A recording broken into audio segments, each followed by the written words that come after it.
Veterans Stadium in Philadelphia. Ain't no stopping us now. By McFadden and Whitehead, a group that's got a $2 million seller out of that record. And they sure have a lot of fans here today, don't they? Good afternoon, fans. I'm Pat Summerall with Tom Brookshire. I don't think there need to be too much said about the enthusiasm of this crowd and how big this game is. And the big thing is that the players must not be over-enthusiastic, but they must be relaxed, very aggressive, and play championship football. If they're two great teams right now in the NFC, I would say they're probably here this afternoon. And they are ready for each other. We're ready for that action. Let's get down on the field and get to it. We're ready. You ready? We got the best officiating crew perhaps in the league, Jim Tunney and his band. Right. Just a little bit of an update. There is the officiating crew. Pat Harder, Burl Choler, Dale Hammer, Pat Knight, Dick McKenzie, and Don Hicks. And temperature 48 degrees at noon today. Winds about 30 miles an hour. They're expecting gusts up to 45 miles an hour. So that is going to be a factor. And you don't want to end up in the fourth quarter with the wind in your face trying to kick a 50-yard field goal to win it. Philadelphia leads the NFC East with a record of 10-4, Dallas 9-5, Washington 9-5. Drew Pearson will not start, in all likelihood will not play. His place will be taken by Butch Johnson. Raphael Septien will kick off with a very, very strong wind at his back. In fact, it's probably going to be difficult to keep the ball on the tee. And Steve Wilson will hold it for him. Deep for Philadelphia, number 89, Wally Henry. A 600-yard dash, man. Well, the crowd is going to be this loud the entire game, Patrick. I hope so.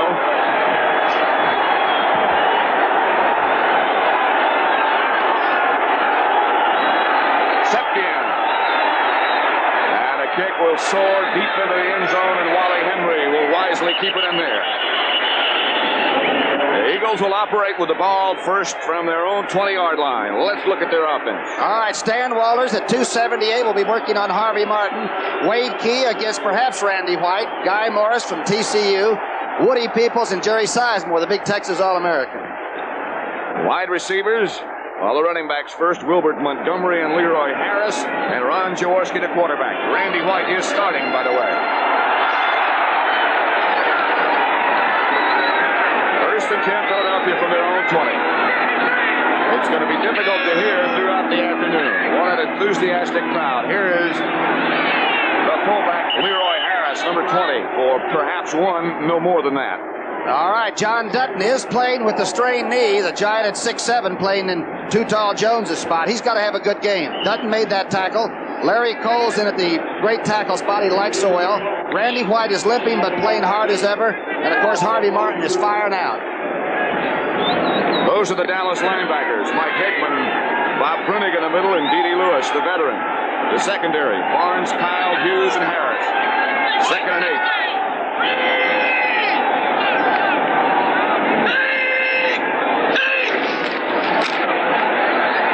Jaworski high over the head of Charlie Smith, number 85. Harold Carmichael is the other wide receiver, and Keith Trepley is the tight end. In the Monday night win that the Eagles had, they threw 12 times on first down and completed 7. But it depends on what Dallas decides to give them. It looks like the Cowboys have shaken up the computer and are going to throw off the offensive sets. There's Bill Berge.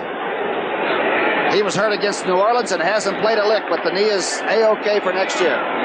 Still on crutches, as you can see. It'll be 3rd and 8. Billy Campfield is in the backfield now with Montgomery.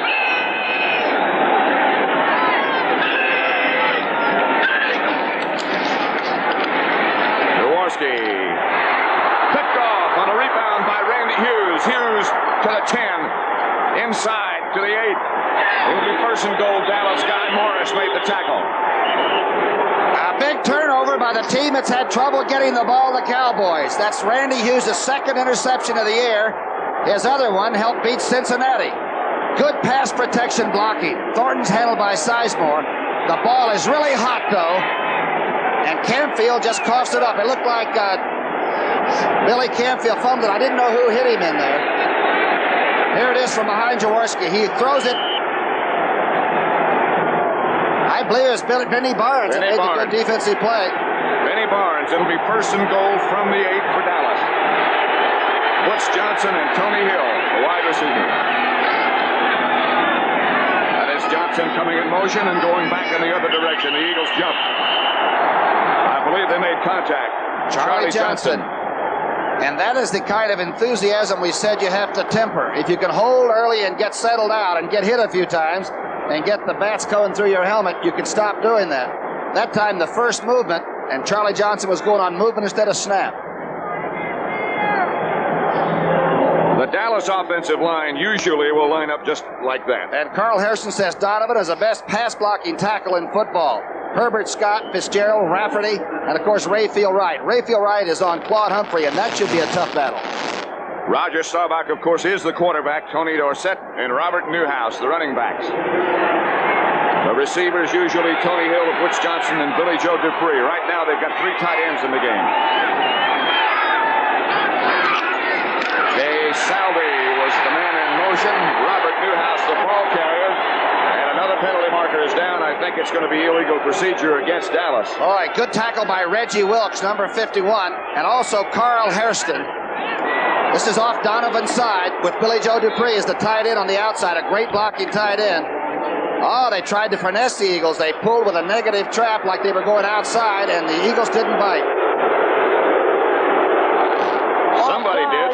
7-9, half the distance, still first down. The Eagles were offside. Manny Sistrunk, a member of the goal line defensive team. And they moved it down to the 2 on 2 consecutive penalties against the Eagles. The interception by Randy Hughes set it all up, and Scott Laidlaw has joined Dorsett. Now it is still first down.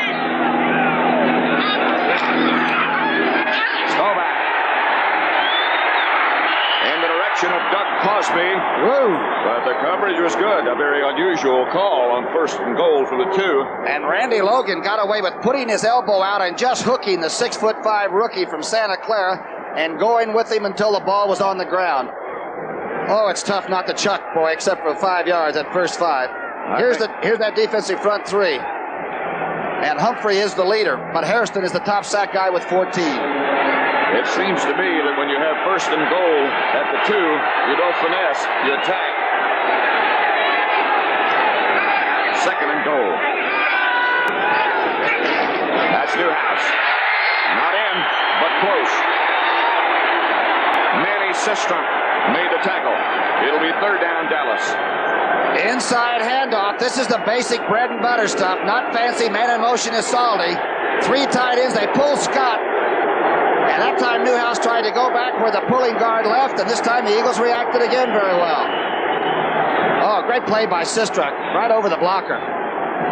It'll be third and goal from the 1. And now you use your home run hitter, Dorsett.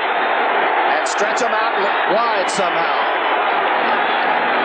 Dorsett and Laidlaw, the sets back. It is Laidlaw. Dallas touchdown. And the Eagle goal line defensive team made 2 mistakes, both of them offsides, to let the Cowboys have the extra plays to put it in. Here it is now. Clark gets pretty good contact. Donovan ran over him, and Laidlaw scores only the 12th touchdown rushing for the Cowboys, but a large one. Look at that large one again. Here it is, folks. They started in July, and they're still banging like this in December. Raphael Septien with Danny White holding. We'll try to make it 7-0 and a swirling wind.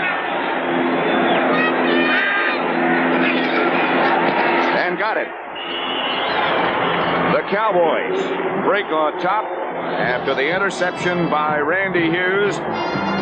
2 offside penalties gave Dallas a first and goal from the 2, and they punched it in.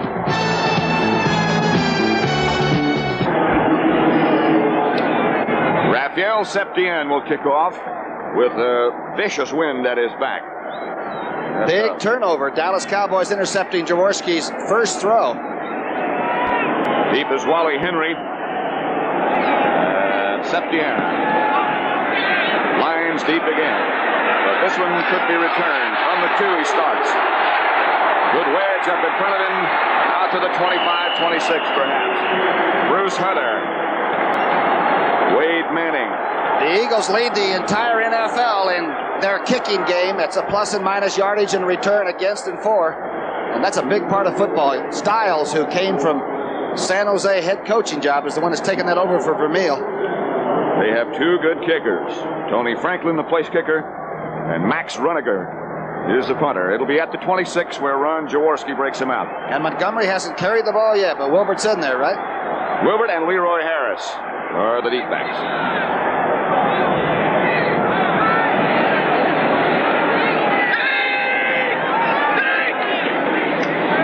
Montgomery. Good yardage over that left side. Stopped by Mike Hegman.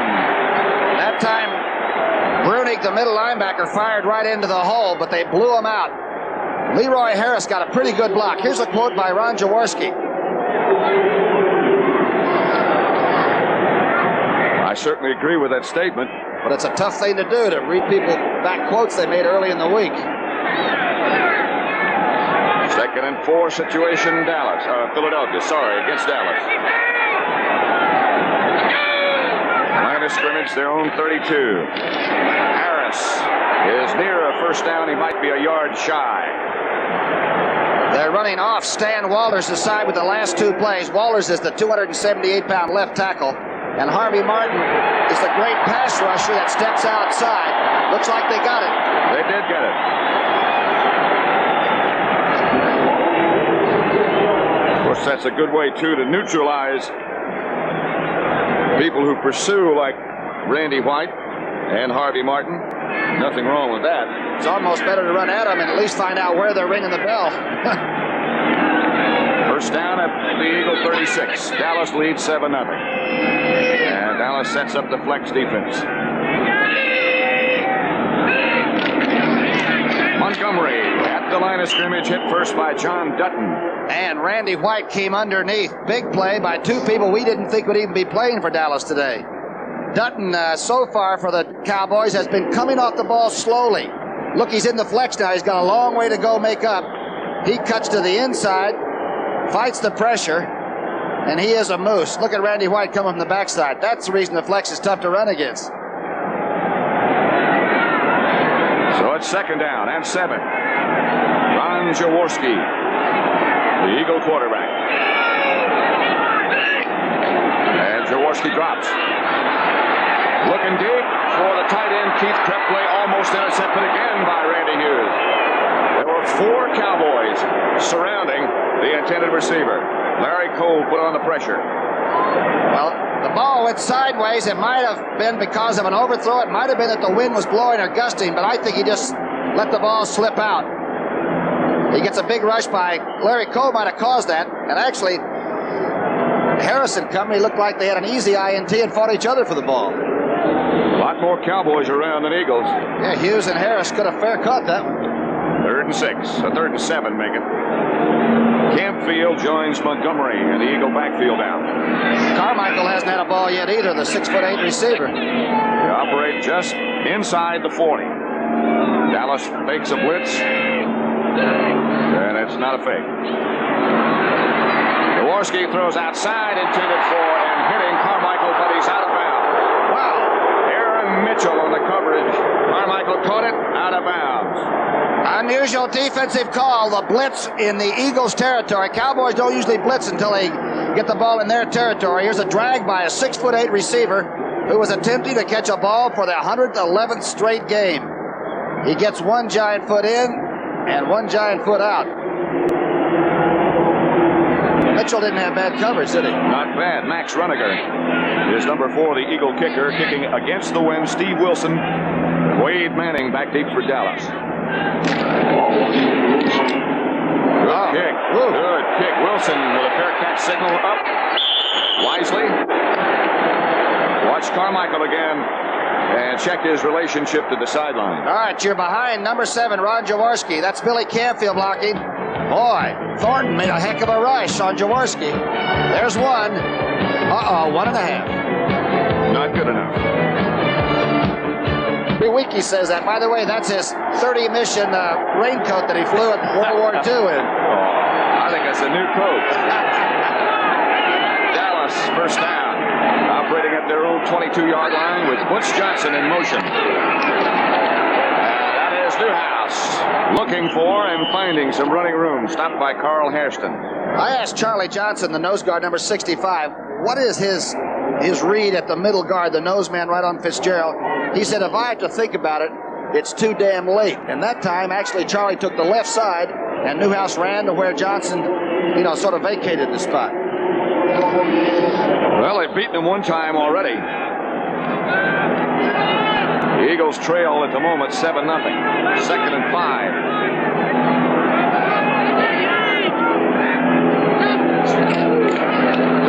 Set, looking for someplace to go, hit behind the line of scrimmage by Charlie Johnson. Well, that time he didn't have to think about it. Number 65. Swat's a guy from Colorado. He's right there in the middle of your screen, right on Fitzgerald's nose. Boy, he took the seam and guessed right. And there's Claude Humphrey, the elder statesman obtained from Atlanta. Okay, quickly, here it is again. Watch Claude Humphrey working. Crafty old devil took the inside and got away with it. Good defense. Preston Pearson joins Dorsett now. But Staubach operates from the shotgun, a low snap. Knocked away just at the last second by number 56, Jerry Robinson. Number 1 draft choice. Robinson has that 4.6 speed. And he just got there by 1 finger, 1 digit. Dorsett was gone. He was open down the middle. This telecast is presented by authority of the National Football League. It's intended for the private use of our audience. Any rebroadcast or other use of this telecast without the express written consent of the Philadelphia Eagles and the National Football League is prohibited. Deep is Wally Henry for the Eagles. Danny White will punt for Dallas with the wind at his back.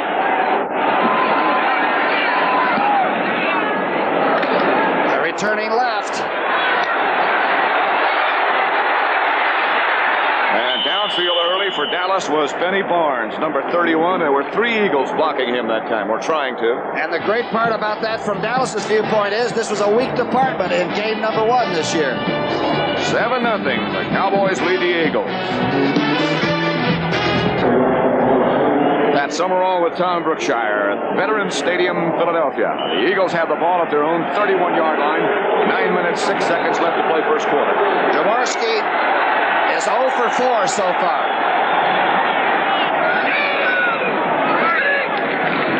Here's Montgomery. Off the left side for a couple before D.D. Lewis tripped him up. Black Larry Cole got over in there too from the left defensive tackle spot. Let's see how 63 manages to climb out of that quagmire and move along. That's Woody Peoples working on him. There's Montgomery, and by gosh, Cole somehow got to the other side and helped on it. It'll be 2nd and 8. It's like Randy White was pinned from behind. Good play by Lewis to spin out of that block and roll underneath Montgomery. If you haven't seen Montgomery before, you're in for a treat. Jaworski down the middle, complete to his tight end, Keith Trepley. And great pass blocking that time allowed Jaworski not to see any motion. Watch this blocking. That's key to the left. Morris helps him on Randy White. And Keith Trepley leads all receivers in the National Football League per average. He has almost 20-yard average per catch. Harris and Brunig combined to bring him down, but he's a fine athlete. First down, Eagles at their own 48. 7:40 left to play first quarter. And Jaworski will throw on first down and does, again intended for Trepley. Jaworski had to face D.D. Lewis, Randy Hughes on the coverage. D.D. Lewis forced him to throw the ball a little early and perhaps low. Krepley's mad because he's the kind of guy who goes back and apologizes, saying, I should have had it. But the ball was thrown a little bit low and away. Jaworski, of course, gets the signals wigwagged in from the sidelines from Vermeil himself. Bright sunshine in Philadelphia, but on the cool side and very windy. mentioned earlier, but I think it's worth mentioning again that they're talking about gusts of wind up to 45 miles an hour this afternoon. Second and 10.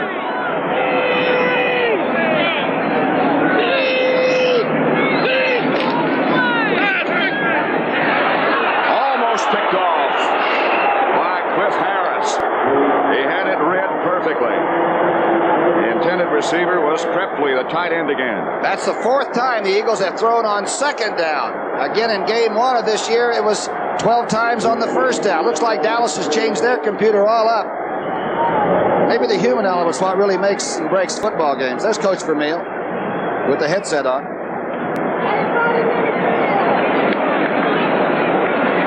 It'll be third down now for the Eagles. They still need those 10. Jaworski is very close to having quite a few picked off. 1 out of 7. Carmichael and Smith both split to the same side. Here's the pass to Montgomery. And Montgomery down the sideline, breaks 2 tackles. Montgomery still on his feet, still running inside the 20.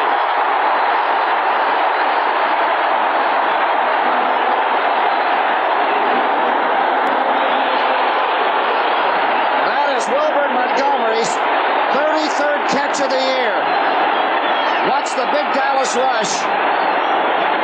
Jaworski didn't want to go anywhere else. This is just what he wanted. It's a screen right, quick screen. That's Montgomery picking up Woody Peoples. Boy, he is some all-around back. He's the total offensive leader in football. Catching the ball, running the ball, kickoffs and everything. That's Thornton being cut down. A great block there by Sizemore.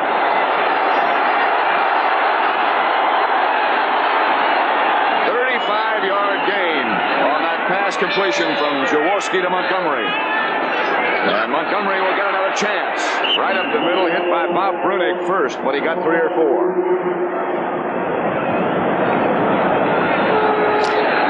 I still think the Cowboys miss Ed Too Tall Jones. Not only did he play the run tremendously at left defensive end, but he was like throwing over a giant willow tree. Every time you thought about hitting that area, you had to worry about it. I'm not knocking Dutton. I'm just talking about this year and last year. There is the great clutch receiver of Dallas, Drew Pearson, unable to play after that foolish incident of last week.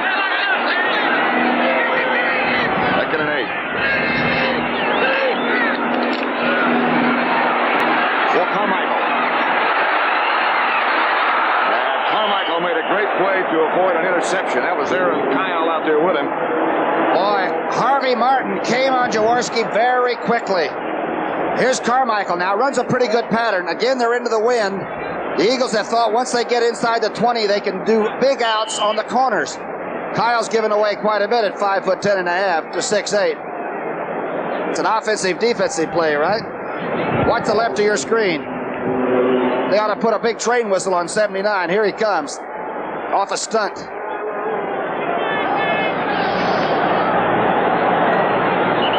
Effort. Just hung up there against the wind. And Jaworski takes a timeout to come over to talk to Dick Vermeil. The Eagles burn one. So with 5 minutes and 42 seconds left to play in the first quarter, at Veterans Stadium, the Cowboys lead at 7-0. It'll be 3rd and 8 for the Eagles. Again, they think they can work against the Dallas cornerbacks. They got Charlie Smith and Carmichael flanked to the right. Both on the same side, and Billy Campfield is also flanked out to the right. Montgomery the lone setback. 3rd and 8. Handoff is to Montgomery. And they certainly are in Tony Franklin's field goal range as Bruce Thornton made the tackle. Good play by Thornton. He's in there for the pass rush. That time the Eagles crossed up the Dallas defense, but the Dallas pass defense played pretty well in the line of scrimmage. And the barefooted one, Tony Franklin, is out to attempt a field goal. It'll be from in the neighborhood of 27 yards. He is 3 for 3 from up to 29, as you can see that graphic.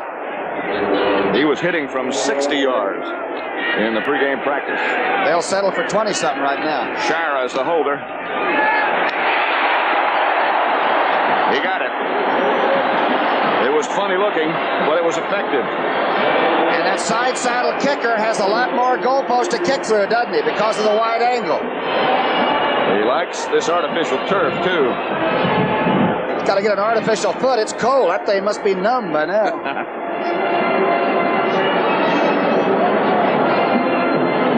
So the score now is Dallas 7, Philadelphia Eagles 3.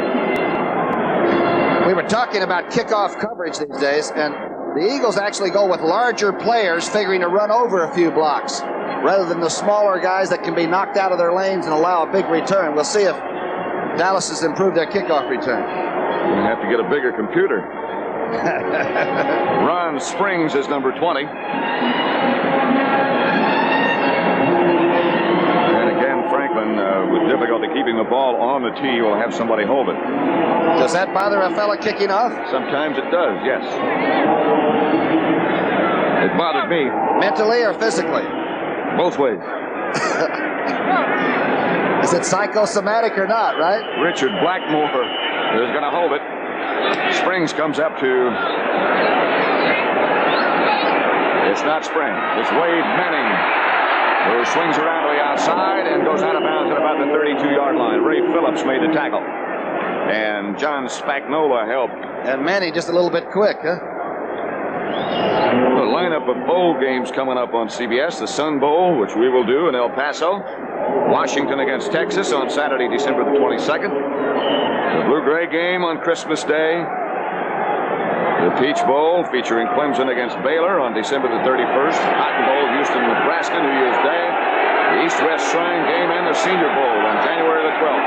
All of that coming up on CBS. First down, Dallas. And Dorsett is fortunate to get back to the line of scrimmage alive. Jerry Robinson was the first man to hit him. As soon as Roger Staubach hands off this ball, Roger just had a disgusted look on his face.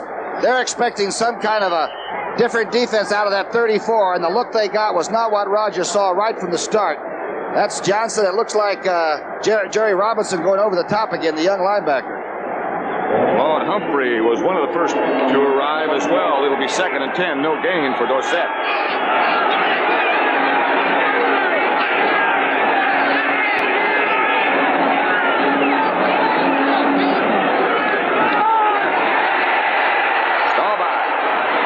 Tony Hill wide open, and Thrill Hill cuts back to the middle near midfield. It'll be a Dallas first down. Again, Jerry Robinson on the tackle. That time the Eagles kept a linebacker, which is Reggie Wilkes, to the right of your screen in the short zone, and Herman Edwards had Hill deep. And actually, Edwards falls down. He took the post fake, and when he broke back out to the sidelines, Edwards had to get up and scramble. The only good thing for the Eagles about the play is that number 80 didn't go all the way down the sidelines. Pretty good recovery. First and 10, Dallas. Just short of midfield. They lead 7-3. Here's Dorsett again. This time he does find a little running room. And again, it's Jerry Robinson. Good block by Dupre, that time on the outside linebacker. The one you've got to work on. Watch the right center of your screen, number 51, and watch Dupre, number 89, the tight end, get good position, work around, and seal off. And then Rafferty comes banging through the hole and gives Dorsett just a crack. Good tackle by Robinson. Oh, that looks like Leroy Neiman painting, doesn't it? 2nd and 6. And here comes Butch Johnson in motion again. This is Newhouse, and he will not do anything. Number 78, Hurricane Harrison. And this time Harrison beats Donovan. Watch the right part of your screen. Carl Harrison from Maryland State Eastern Shore. Boy, you talk about a working guy.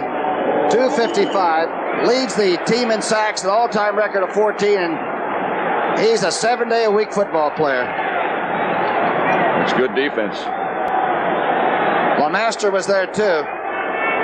Well, that's team defense. Preston Pearson has joined the Dallas offensive set now, and Staubach will operate from the shotgun. Just over 2 minutes left to play in the first quarter. He handled the snap. He throws. He had Preston. He juggled, and he recovered. First down, Dallas. Reggie Wilkes made the stop, but Pearson had enough time to catch it, miss it, and catch it again. Watch the Cowboys pick up the 4-man rush on passing situation, and Roger really zipped it. There's the double catch, and now the double clutch. Here's that pass rush that didn't. That's Bigfoot Harrison over the center, and Fitzgerald battles him right back into the pocket. Scott's still there. That's pretty good pass protection. Excellent. First down for Dallas at the Eagle 37. Here's the pitch back to Dorsett, and Dorsett swings around the outside, gets some room, gets out of bounds. He picked up about 8. Herman Edwards herded him out. Looks like the Dallas offense has been simplified. Looks to me like Roger and Danny Reeves and, of course, Coach Landry had just said, look, let's get about 13 plays at work, chisel away some of the extra flourishes, and just go out and run at them. And that time it was a very simple Dallas running play, a good one. One that Dorsett likes very much. 2nd and 2. Cowboys dispatch both of their wide receivers, Tony Hill and Butch Johnson, wide to the right. Newhouse is the fullback, Dorsett is the deep back. Tony. First down, Dallas. Inside the 25 to about the 22. Stopped by Reggie Wilkes. We've said it before, but Rafferty and Scott are great pulling guards. What's 64 pull, a Penn Stater? Charlie Johnson gets sealed off by Fitzgerald, and Hairston has to recover late, and by that time the speed of Dorsett does carry him to the first. He got to the Eagle 23, where Dallas has another first. And Roger Staubach has the wind to his back, as all sailors should, right? He won't have that very long. Just over 30 seconds left in the first quarter. Dorsett swings wide to the right in motion. The Newhouse. Chased by Charlie Johnson and caught by Charlie Johnson, number 65. What a play. From the nose guard to the outside. When you're 265 pounds, you see Newhouse looking to see that son. He almost misjudged that ball looking right into it. Like he didn't pick it up until it got right on top of him. What's this nose guard? From Colorado. He used to be a tight end in junior college. Maybe the hands weren't any good, but I'll tell you, Charlie Johnson can run. Boy, is he quick. You can see what a problem that Newhouse does have with the sun as you look at him swinging to the right. And I'll tell you, the quarterback throwing crosswind is tough, too. You almost would rather have it either right behind you or right in your face. That, I believe, was a lateral. 2nd and 10. Here's Staubach back. Looking and throwing for Tony Hill. John Shiro's in a perfect spot to intercept it and drop it. There he is, the former quarterback that run the Rose Bowl for Vermeil's UCLA team. Went to British Columbia, Tampa had the rights, came to Philadelphia, can do everything for you. And I bet he hasn't dropped 10 footballs from his backyard on up. Might have been too easy. Too much time to think. It's like that 3-foot putt. He is in a perfect spot. It'll be 3rd down for Dallas. Staubach, I don't believe ever saw it. Looked like he threw the ball downhill a little bit, didn't he? Preston Pearson comes in now. Staubach this time operating out of the regular T formation. Under the center. Looking, throwing. Dorsett, the intended receiver. He would not have gotten much even if he had caught it. I'll tell you, that sunlight is coming right over, and Bobby Howard made good coverage on this. Got up close to Dorsett. But looked like Tony D was looking right back into that sunshine and lost it. Howard had good position. Bill Brandt looking on over on the Dallas sideline along with Mike Hegman. It'll be Raphael Septien with Danny White holding. 41 yards away. He's 2 for 7 from over 40, isn't he? And he missed, what, 3 last week? Mm-hmm.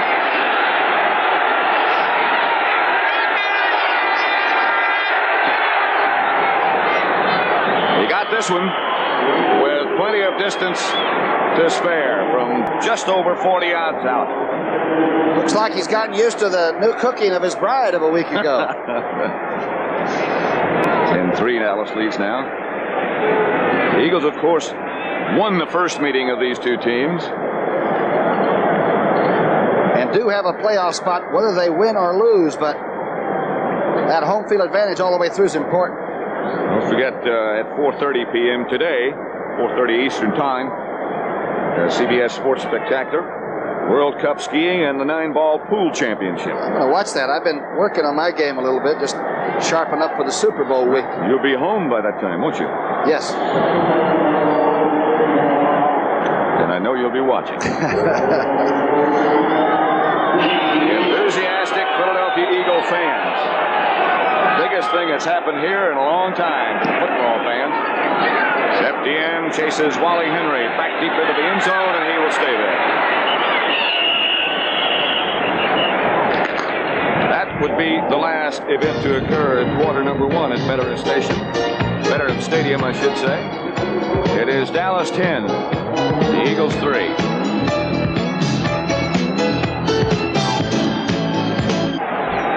That'll give you an idea of how hard the wind has been blowing and continues to swirl around this stadium. It starts and stops a little bit, too. I wonder if the wind's worth 7 points each quarter. I wouldn't be surprised.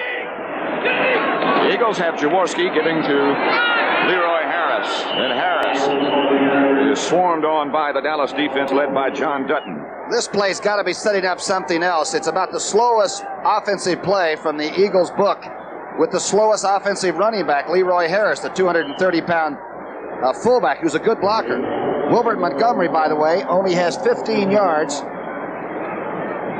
19 yards on 5 carries, and he is bread and butter. That's some of Tony Franklin's friends. And Mr. Toes owns the ball club here in town. Right. A very successful year for the Philadelphia Eagles. They're already in the playoffs. They're trying to win the NFC Eastern Division. And here's Jaworski throwing deep for Charlie Smith. Incomplete. The coverage was by Benny Barnes, and it was good. It was physical, and Charlie Homeboy Smith doesn't like it. You might recall that Smith caught the touchdown pass just before halftime from John Walton. That might have been as big a touchdown as was scored on Dallas all year. This time he breaks for the post, and Benny the Barnes comes right over the top. Watch what happens now. It'll come right to the bottom of your screen. Fairly good pass protection. Ball's hanging, but not badly thrown. Instantaneous. Was it interference or was it good? The official was looking right at it. Jaworski, 2nd and 10. Or 3rd down, make it. Jaworski is 2 out of 10 and has the 1 interception, the big play by Randy Hughes on the deflection. Dallas again showing blitz.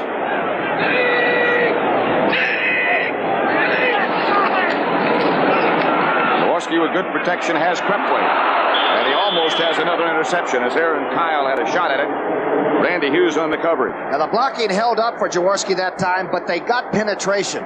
They socked in there. Randy White made things happen, and Harvey Martin came up the middle. The ball was thrown again a little hot because Krepley's dropped 2 balls now that from up here look catchable. Max Runniger is number 4. Steve Wilson and Wade Manning standing back deep for Dallas.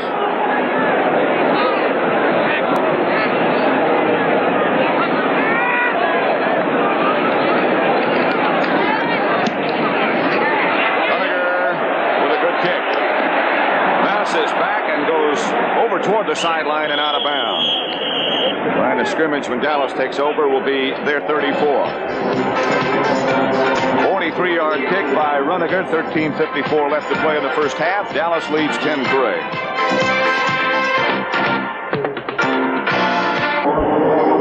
All the games are big games when you get down to this part of the year. Those teams with playoff hopes still alive: Los Angeles, Atlanta, the Giants, St. Louis, the Bears up at Green Bay, and Tampa Bay still trying to win the NFC Central Division at San Francisco. Chicago's still alive, too. Yes, as are both of these teams, Dallas and Philadelphia. And it's Dorsett on another one of the slow developing play. Dorsett run down by Frank LeMaster. And the Kentuckian and Jerry Robinson, the 2 linebackers. Of course, when Berge went down, that linebacking core had to be cemented by the 7-year fellow from Kentucky, and that's LeMaster. Good tackle by 55. It'll It'll be 2nd and 9 from the 35. Dorsett's had 6 100-yard rushing days, and only one of those has been on the road. Here's Newhouse, and nothing will develop for him as Hairston is in the backfield with Newhouse very quickly. Where did he come from? Hurricane Hairston. Here's a fellow that the Eagle coaches, Marion Campbell, Bruni, Clausen, they all say he's got to be in the Pro Bowl. Number 78. He slips right behind Rafferty, who thinks that is already sealed off. And when you get the tackle on the offensive side of the line of scrimmage, that's a double plus. And that will make it 3rd and 13. Preston Pearson, number 26, flanks out wide to the right. Saldi is also one of the receivers as Pearson goes back next to Starbuck now in the shotgun. Pass protection starts to break down. Starbuck comes to the outside. He is sacked by Humphrey.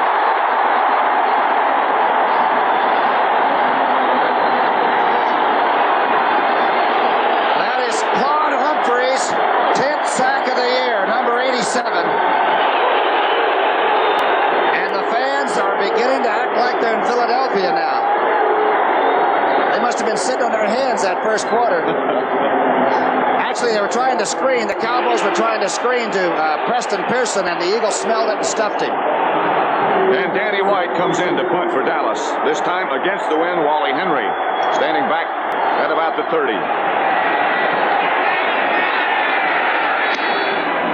Good kick under the circumstances. Fair catch signal for by Henry.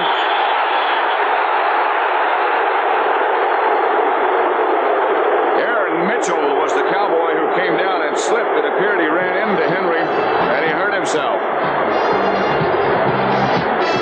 Second quarter score is still the Cowboys 10, the Eagles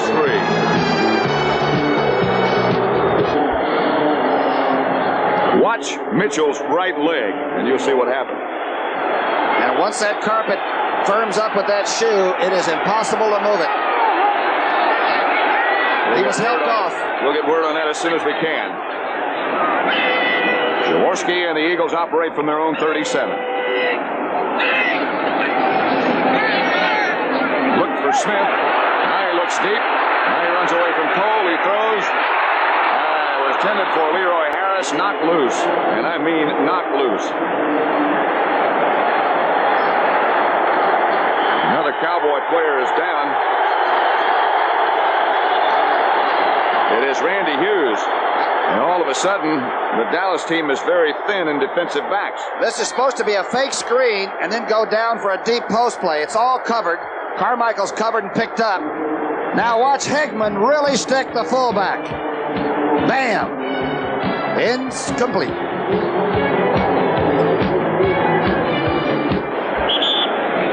The preceding announcement was furnished as a public service by the National Football League. Jaworski is now 2 of 12, and Dennis Thurman now, the second-year cornerback from SC, is out the left corner for Dallas. Larry Barnes is in the backfield for the Eagles.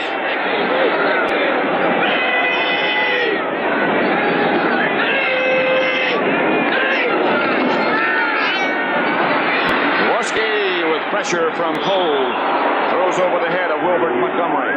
D.D. Lewis out on the coverage, but Larry Cole put on the heat. That looked like a Tommy Seaver high fastball. That ball went right through Wilbert's hands. Again, when you're having to move around and try to having a building not fall on your head, you just go ahead and cut it loose. But Ron has got to ease it off, shorten up the patterns if that's the problem. Dump the ball off a little bit. Wilbert's long run was on really a sort of a running screen that they worked to. They didn't have to go deep all the time. Billy Campfield, number 37, comes in. That wind obviously is bothering quarterback Ron Jaworski. Barnes is out.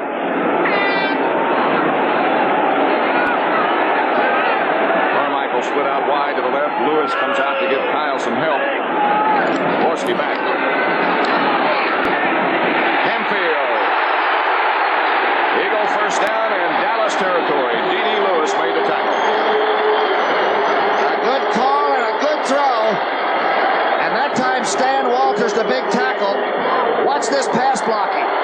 Randy White gets doubled. Stalls gets picked up. Martin's behind it, and the ball is just dumped off to a young man from Kansas who can get the 40 in 4-4, Billy Campfield.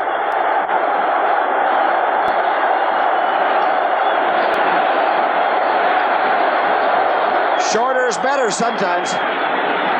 It is effective in that case as Campfield gets the Eagle first down, and Jaworski's going to put it up again. Good protection this time. He throws for Smith, and he throws well behind him. That looked like a frisbee. That ball took off and slid and missed 85 by about 5 yards. Dennis Thurman was out with him, but not close enough to knock it down. Randy Hughes, I believe, he is back. The word on Aaron Mitchell is that he twisted his ankle, and you could certainly see that in that shot we showed you before. And if there's one place that Cliff Harris and company are short, it's at defensive backs. When Charlie Waters went down, the whole secondary started readjusting. And Randy Hughes has adjusted himself back into the lineup. It'll be 2nd and 10, Philadelphia. Jaworski throwing almost every play now is hit by Harvey Martin. Pass incomplete, of course. Lucky he got rid of it. What a charge by Harvey Martin. Some people think he guesses and doesn't go on the snap. Whatever. When 79 comes off like a blur, it's over. Jaworski never even saw that one coming. But he's a tough guy. This quarterback can take it. Campfield comes in with the play, and Leroy Harris comes out. Let's see where Harvey came from. Bam, bam, boom. Walters never got a glow on him. Very quick around the outside is Harvey Martin. It'll be 3rd down. Double coverage will be on Carmichael on the left side. Chased by Dutton. Jaworski throws over the head of Wilbert Montgomery. Guy Brown on the coverage for Dallas. But Jaworski again is wild high. Harvey Martin got away with the head slap, which is supposed to be outlawed, but number 79 really hit Walters a crack on the side of the helmet. And this is like setting off chimes and you're in the church steeple. He got away with it, though. Max Runiger with the wind at his back. High kick goes into and out of the end zone, and Dallas will operate from the 20. Scoreboard clock shows 10:35 left first half.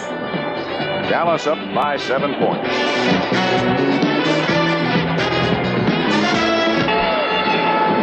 Cowboys have Jim Cooper operating at offensive right tackle. That's Summerall and Tom Brookshire in Philadelphia. The number 1 quarterback, Roger Staubach, and the number 1 in the NFL, is 3 for 7 for 24 yards. Billy Joe Dupree, the tight end, lined up right next to Cooper on the right side. Butch Johnson comes in motion and comes back in the other direction after almost slipping down. Handoff is Newhouse. Newhouse with some running room bangs outside the 30 to about the 34 for a Dallas first down. LeMaster and John Shira make the tackle. Good play against the 34 defense. Watch Fitzgerald let Johnson come across, and then Newhouse cuts off the block and sets it up. He sets up another block by Scott. Good running by number 44. He looks healthy again, doesn't he? And that is something that Dallas has needed throughout that slump that they went through. More contributions from the fullback spot from both Newhouse and Laidlaw. It's Newhouse with Dorsett, and Dorsett slips down, gets back up.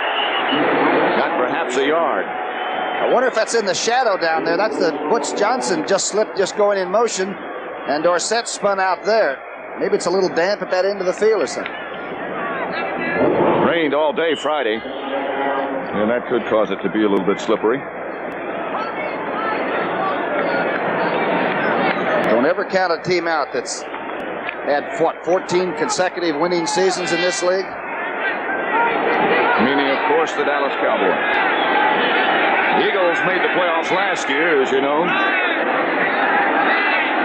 They'll be back in the playoffs again this year. Here's Dorsett looking and waiting for Staubach to bring the ball back to him and then getting maybe 2 yards. Both teams now seem to have sort of figured out what the other's game plan is of the moment, and they're really playing tough on the line of scrimmage. Now, the best third down conversion team in football are the Dallas Cowboys, 48% of the time so far coming in, so this is what we're going to see. How good are they, and how good is that Eagle defense? They'll need 6. Going to get a 4-man rush against Staubach.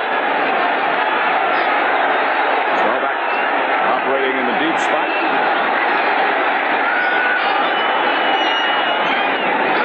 Low snap that he scoops.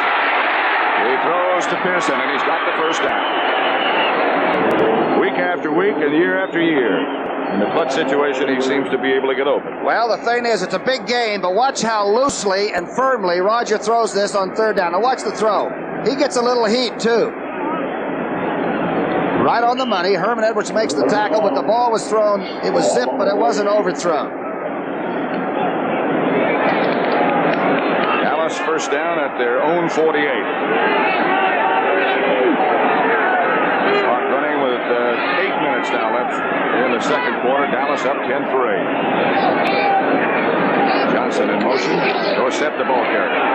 Dorsett breaking into the secondary down to the 40 and about the 38-yard line before John Bunting made the tackle. It'll be another Dallas first. Quick feet, quick legs, quick body. Dorsett does move. This time Charlie Johnson, the nose guard, gets a little piece of him with one arm, but he and Lemaster 55 can't handle it. Watch Johnson reach out, gets a big handout.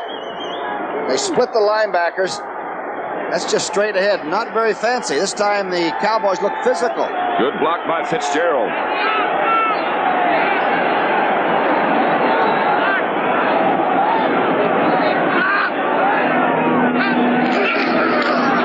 That's Newhouse. Newhouse almost breaks it.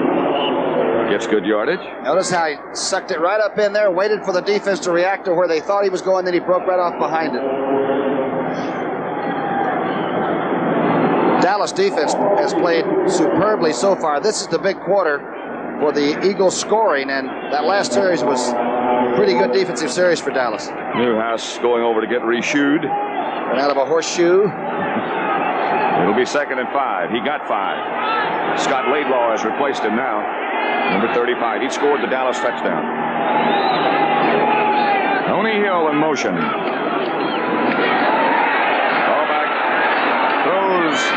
This is Dorsett. And Dorsett inside the 20. Fumble. And the Eagles have it.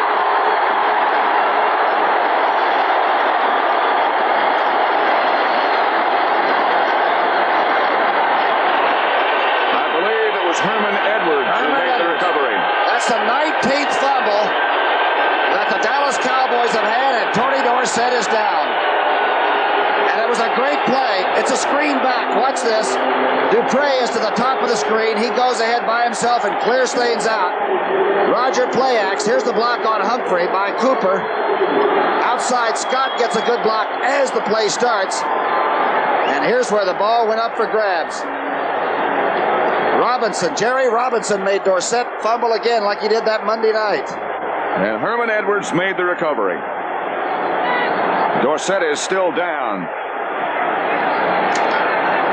His ratio, if they mean anything in a game that's really so human as football, is 1 out of every 31 times he handles the ball, he coughs it up.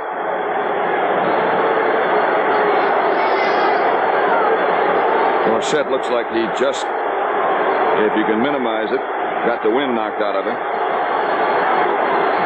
Don't forget the Mixed Team Golf Classic coming up next. 48 teams composed of 1 member of the PGA Tour and 1 member of the LPGA. Lon Hinkle, the winner of the World Series of Golf, and Pat Bradley are the defending champions. That's next, right here on CBS. Is that alternate shot? If you were playing with Lonnie Hinkle, you'd be hitting a wedge all the time. You're his partner, yeah. Right? He can move it. Big turnover. Big turnover, though, for Philadelphia to get that ball back. Dallas flexes their defense as they usually do on first down. Harris goes in motion wide to the right. Montgomery cuts upfield for 2 or 3 before Larry Cole, number 63, is the first tackler there. See if Dorsett is up on the sidelines. I forgot to mention that he might fumble 1 out of every 31 times he carries the ball. In between, he is fantastic. He's a great young football player and turned out to be a heck of a good team player at the same time. He is over 1,000 yards, of course. Accomplished missed that last week to tie the record that was held by John Brockington. 1,000 yards in his first 3 years in the NFL. Second down, D.D. Lewis swings back in to help out. Montgomery bangs into the secondary, stopped by D.D. Lewis. D.D. Lewis got a good tackle, but Wilbert had a full head of steam up, straight ahead. He's only 5'10.5", about 198 pounds. Look at this, over 1,300 yards rushing. Good cut block by Wade Key on Randy White. Montgomery's a solid character from Abilene Christian. He can accelerate. He, of course, is already over 1,000 yards for the second straight year. Operating in the backfield again with Leroy Harris, number 20. Line of scrimmage to 35. And again it is Montgomery. And again it's good yardage straight ahead. About 8. Number 72, Wade Key, straightened Randy White up. And the great defensive tackle is having trouble with that foot. And watch the play now to the right of your screen. Watch 54. Wade Key gets him up, starts working on him. You seldom did that when Randy White was healthy. Right now the Eagles are going right back to work in that hole. That seems to be what their design was in the beginning. Second and 4. 4:25 left first half. Dallas up by 7. This is Harris and good yardage, and he butts Randy Hughes. Neither one of them go down, and then finally D.D. Lewis comes over to help out. Randy Hughes made the first contact, and that hurt. Well, Harris came in from Miami, had trouble learning the system, finally got himself in shape, and he had an 80-yard run against the Packers. Watch number 20, and he's a load like this. Hughes takes him helmet to helmet. Then he got help and held on. Word on Dorsett is that he has a bruised shoulder, but he will probably be back. This is about as physical as we've seen a team on the ground all year. They're done it straight ahead. First down, Eagles at their own 49-yard line.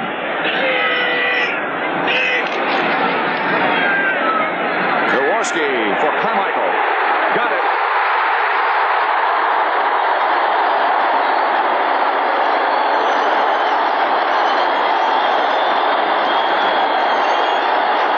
It's what they call a slant takeoff. Watch Carmichael, 6'8", take it inside on Kyle. Now the pump by Jaworski. The ball is a beautiful throw. Only the fourth completion by Jaworski, but one of the best ones he'll ever throw. 34-yard pickup, another Eagle first down. Cliff Harris came over to make the tackle. Watch the flag by Jaworski to set it up. Again, Aaron Kyle is giving away between 5'10" and 6'8". That's a lot. A very graceful pass pattern run by Harold Carmichael that time, and a good throw from Jaworski.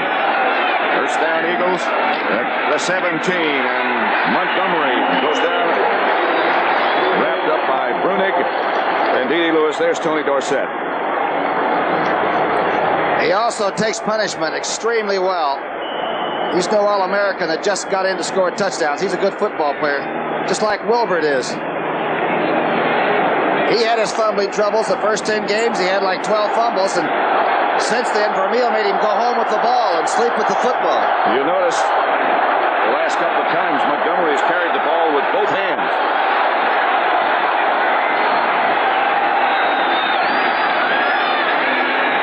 Second down at the 14. Jaworski looking and throwing and has a man open. He has an Eagle touchdown. It is Montgomery.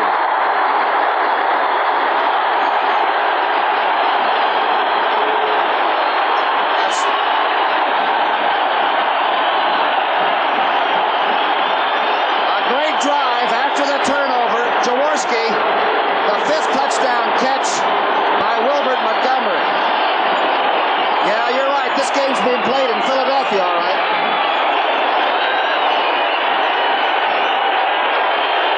It is wild at Veterans Stadium. Franklin. Good. Penalty marker is down. Tony Franklin is down. Like somebody ran into the kicker with his shoe off.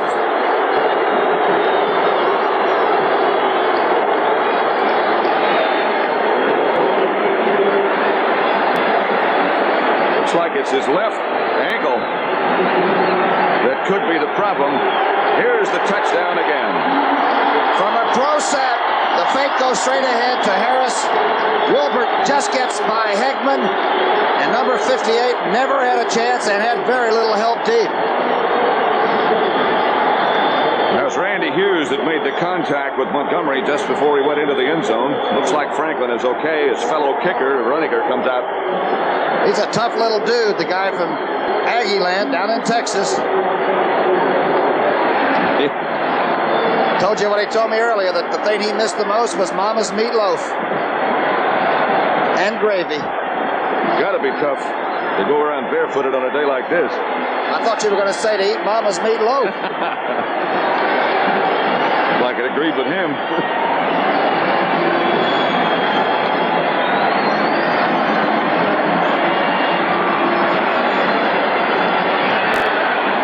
Momentum has really swung to Philadelphia after that fumble by Dorsett, the touchdown drive.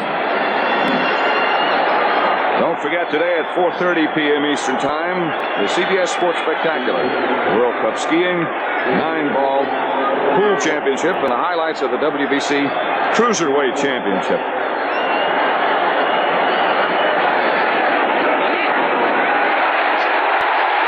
Out of the end zone.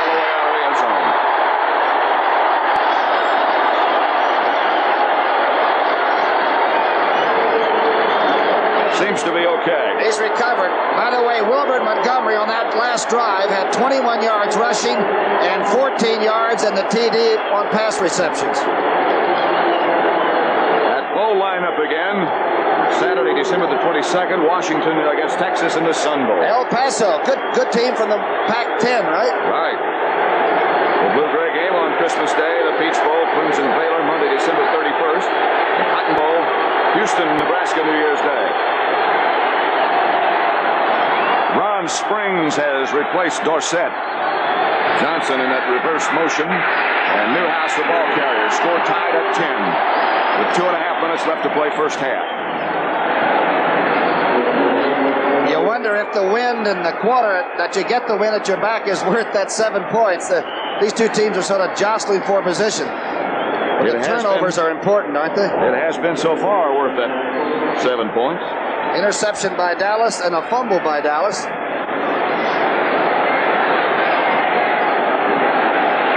It'll be 2nd and 6 for Tom Landry's offensive team. They won't get that play underway, however, as both coaches, Dick Vermeil of Philadelphia, Tom Landry of Dallas, will be notified that there are 2 minutes left to play in the first half with the score tied at 10.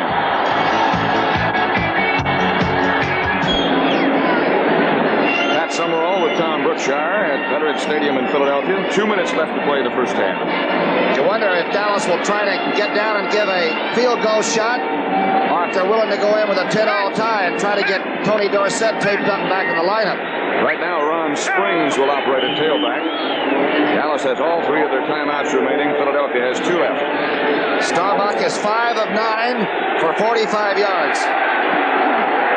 Second down, they need 6 from their own 24.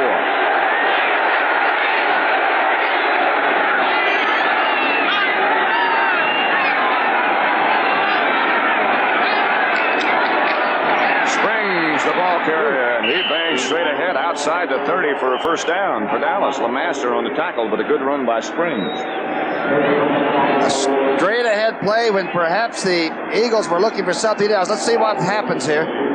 You see Cosby, the young tight end, gets shoved back in there, but Scott, Fitzgerald, and Rafferty had done a pretty good job of straight ahead.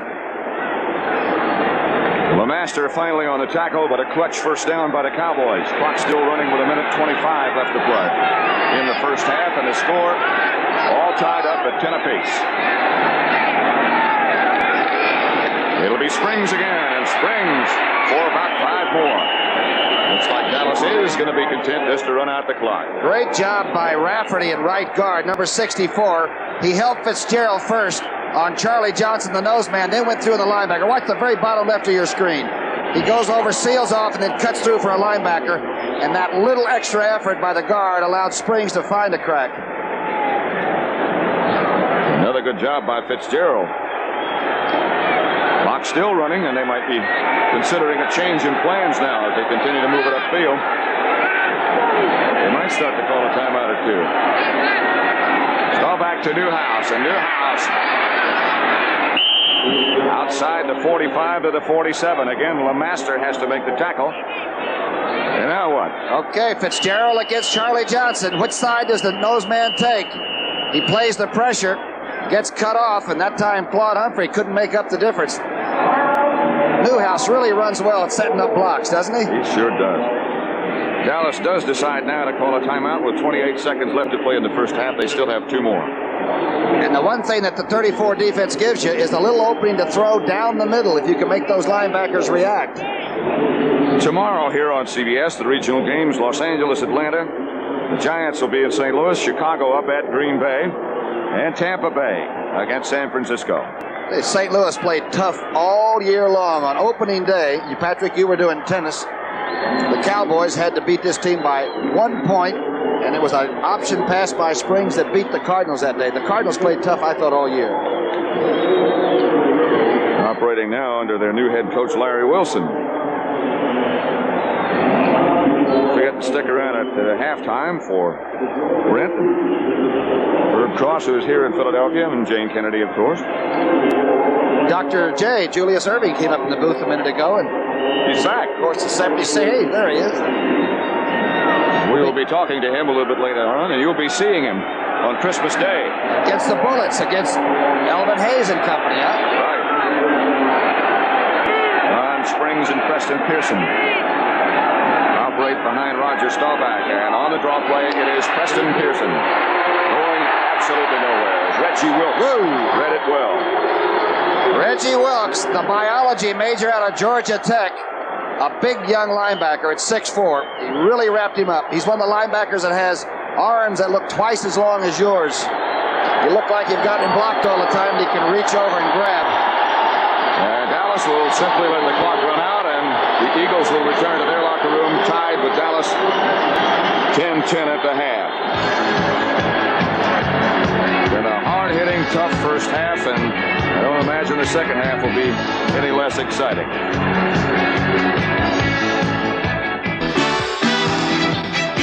Back live in New York, I'm Brent Musburger. We're going to tune in a little Waylon Jennings and Willie Nelson a little bit. But first of all, I don't anticipate a question that some of you have. In watching the Dallas Cowboys with the ball, Johnson comes in motion and turns around, and some of you probably think, hey, that's illegal. Not illegal at all. And those of you who have watched USC know that John Robinson uses that formation a lot with Rashani at tight end, bring him down toward the quarterback, turn him around, and try to influence the defense back the other way. Now, one of the things about the Philadelphia Eagles that so interests me is the fact that they have played so well this year without one of their best football players. That would be middle linebacker Bill Berge, who is out with an injury. Irv Cross is standing by live back in Philadelphia with Berge and the general manager of the Eagles. And let's go to Irv now. I see him there with Jim Murray, too. Irv? Thanks very much, Brent. Thanks a lot, Brent. Let me get to Bill Berge right away. Of course, the Eagles all-pro middle linebacker went down earlier with an injury, and at that point, everybody thought the Eagles' chances for success would be pretty bleak, Bill. But, of course, they're right here now in a championship bid. Well, I think this is just a direct reflection on Dick Vermeil's character, not just because I left, but he is just one fine coach, and he's got a way of keeping things patched up and together. And we've had other injuries throughout the year, and there's 3 or 4 of us out for the season, but he's just kept things together, and just a fantastic ball game this afternoon. Well, what's your reaction to the first half of play, Bill? Well, standing down here on the sidelines, there's a lot of hard hitting, and back in the old days when the other team would score first, it would kind of be a real bad letdown, but it's got to the point now where we can handle all kinds of adversity, and I was glad to see the gang come back and tie up the score 10-10 at the half, and I was really happy not to see Dallas score 3 or 7 right at the end of the game. It should be a great second half.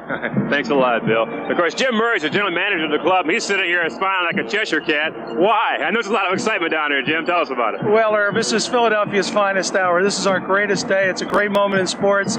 We asked everyone to wear green. Leonard Toews went to Notre Dame, and he's been the most patient man in Philadelphia along with these fans, and they are the greatest fans in the world, Irv. You know that. You played here.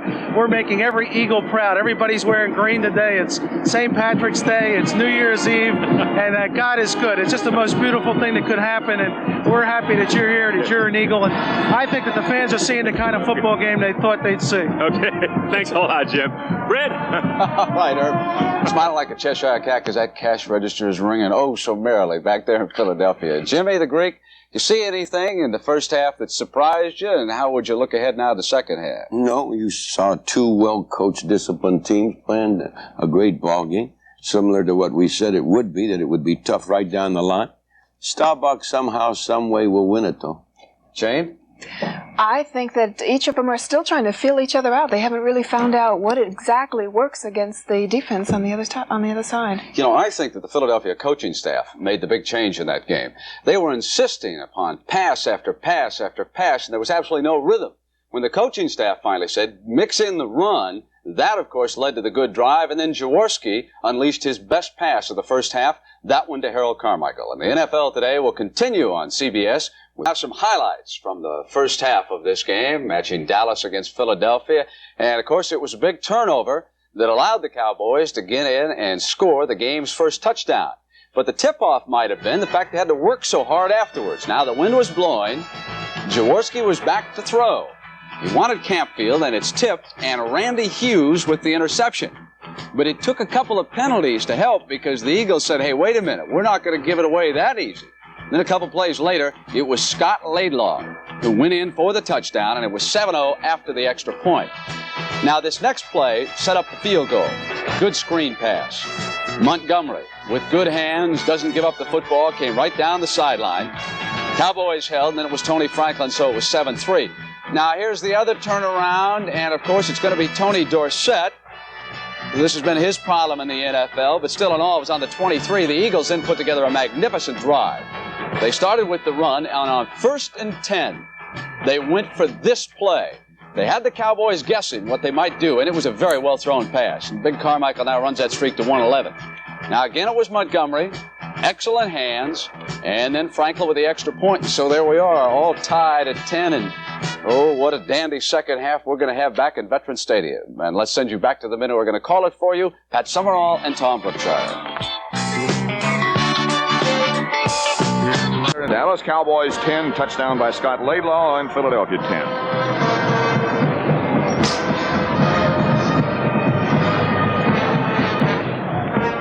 Killing 2 minutes when they thought they were just going to fool around. Tony Franklin will kick off. Back deep for Dallas's run, Springs, and he will handle probably the line drive kickoff, and he does. Takes it right out of the hands of Wade Manning. Springs out to about the 30. Penalty markers down all over the place. John Spagnola made the tackle. And flags dropped on all sides that time. A very penalty-free first half, wouldn't you say, Patrick? That Tunney's crew let the two teams play, just go out and hit. And it was a tough first half. I believe that the wind might not be as strong as it was earlier. Here are the halftime statistics. Again, third figure down there, third column on the right, 84 yards rushing to 55. Let's pick up Tunney and get this call.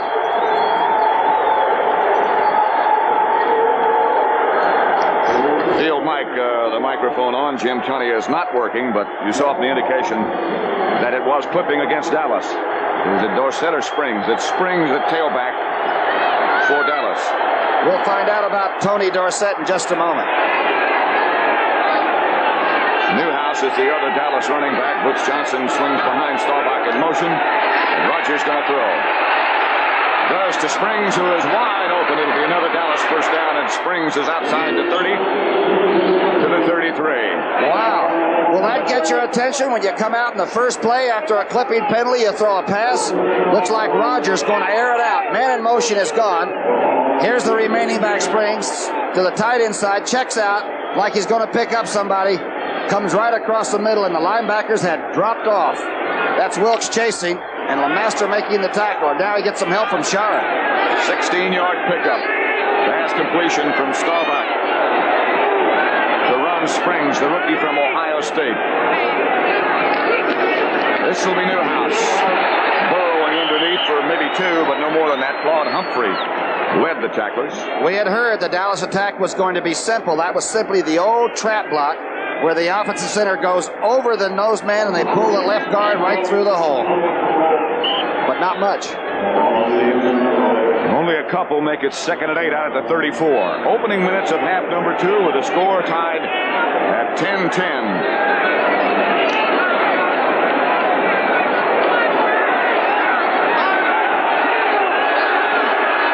So many possibilities about the playoff situation. It's difficult to have time to get into it, but we'll try later on. There's Staubach, and it's Tony Hill.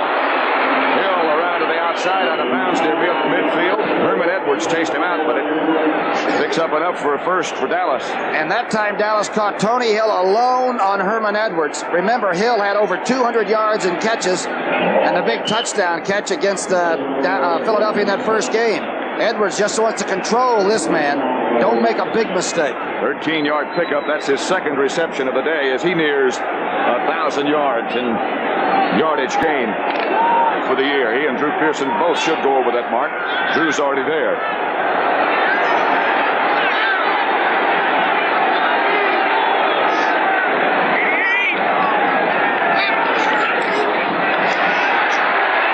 A lot of time.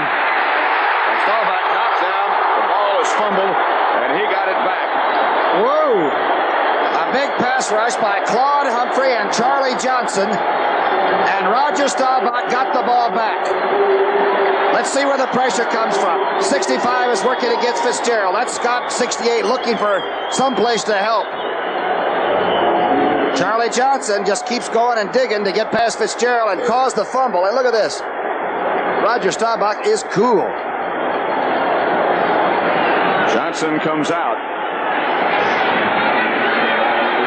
Ken Clark has taken his place. Mike Ditka with Landry, a loss of 8 yards on that play. They'll make it 2nd and 18.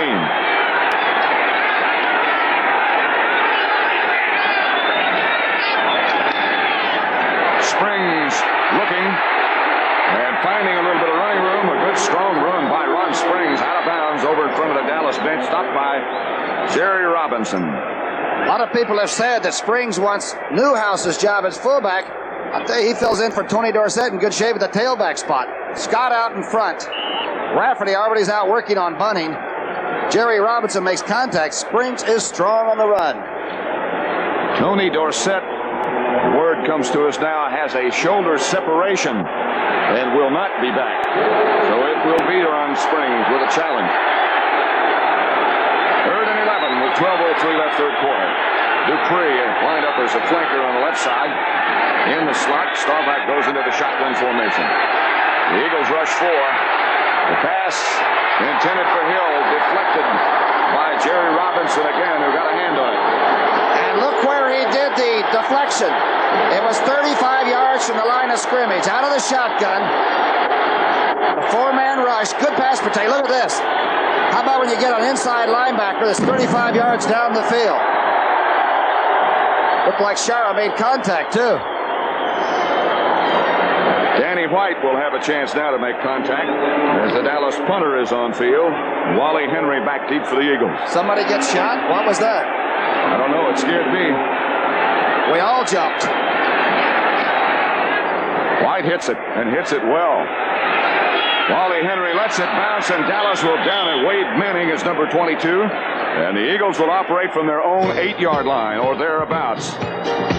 10-10 the score in the third quarter, and one heck of a contest. Cowboys had a win, too.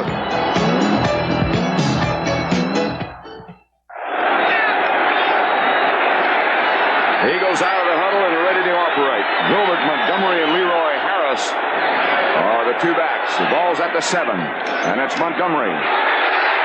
And he gets outside the 10 to about the 12 before Bob Brunig can take him down with help from Randy White. The Eagles have to rush the football this quarter until the wind becomes their factor. And Wilbert Montgomery might have been the best 6th-round draft choice of all time. Oh, man. He was obtained because the Eagles sent Bird Lavender, a very fine cornerback, to Washington. They got Wilbert Montgomery, and Claude Humphrey was the other draft choice that they used out of that trade. Not a bad one. That's how champions are built.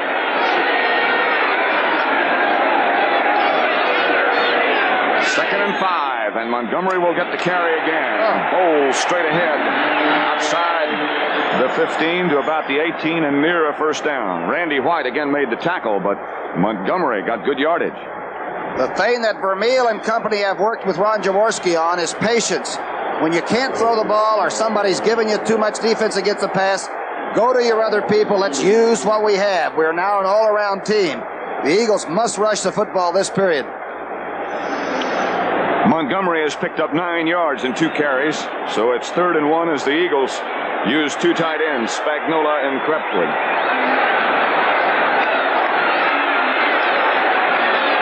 Larry Barnes is back in the backfield with Montgomery. And Montgomery bangs straight ahead, is near a first down. He may have it, but it's going to be close. Well, I've seen some contact all year long. There's been heavy hitting, but this is tough. Watch this defensive stand by the Dallas short yardage defense.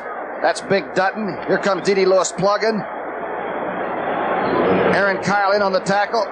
There have to be 8 white and blue jerseys in on that tackle. It is close enough to measure.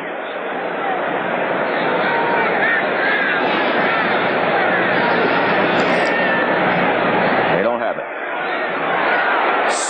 Superior defense. And now young Runniger, who is an 8th round draft choice from South Carolina, will have to kick against that wind. Dallas puts 2 men back deep. There's Runniger, Wade Manning, and Steve Milson. First punt he had this year was blocked, and since that time he really has been kicking the ball well.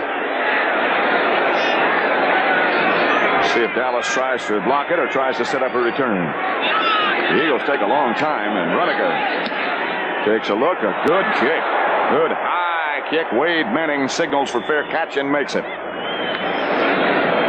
Dallas will have the ball in good shape, just shy of midfield when Roger Staubach and his offensive unit come back in. Score is still even.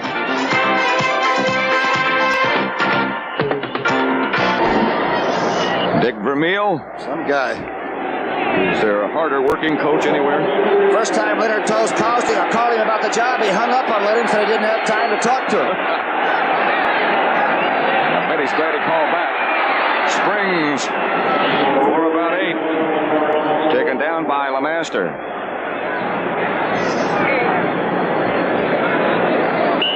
Speaking of Vermeil, he had 3:30 offensive meetings this week. Not putting in new offense, just trying to pick up one thing they might be able to use, one item that would work against Dallas. That's not easy. Line of scrimmage is the Eagle 45. 2nd and 2 for Dallas. Newhouse is back there with Ron Springs, and Staubach calls him. That's Newhouse. That is Newhouse. John Schauer, the safety man, had to make the tackle. Newhouse running better than he has in a long time the last 2 weeks. Since the opening game against St. Louis, watch him go up, hesitate, make Charlie Johnson decide to spin and spin out of the hole, and then the fullback got some room to run. You play pressure. Sometimes even the pressure can be a deceptive thing. Watch this. He says he's getting doubled. I got to spin and get away and open up the hole. Spun himself right out of the way. There's a good offensive charge by Fitzgerald again. Johnson in motion. Springs the ball carrier. With room and running. LeMaster again had to make the tackle. Ron Springs is indeed everything that they said he was. A fine rookie running back. The Eagles had trouble that time sort of stopping the play at its inception. Look at Vermeil yelling now. He believes that emotion is not only part of the game, perhaps 99% of it. Everybody's good in pro ball. He just wants you to see you put out at least at your high level every Sunday or Saturday. He's going to make sure he does his part. 5-yard gain by Springs, so it's 2nd and 5.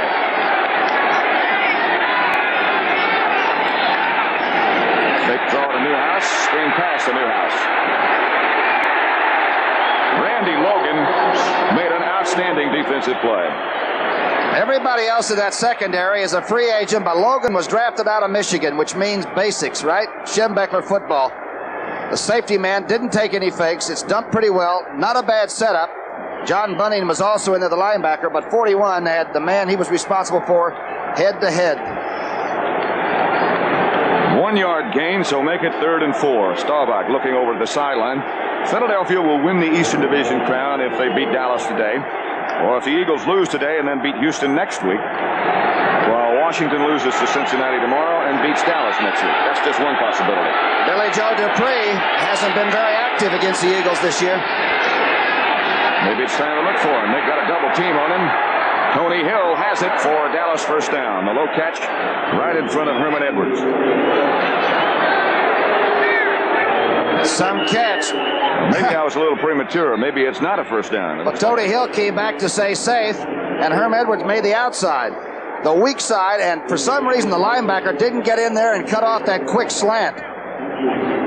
Dupree had 3 people near him, and that looked like a legal catch. Tony Hill got the first down. Dallas will win the Eastern Division if the Cowboys win both of their remaining games. The Washington possibilities are Dallas beats Philadelphia today and the Redskins win both of their remaining games, or Philadelphia loses both of its remaining games and the Redskins beat Dallas next week. Sound like Professor Corey. That's the way it reads.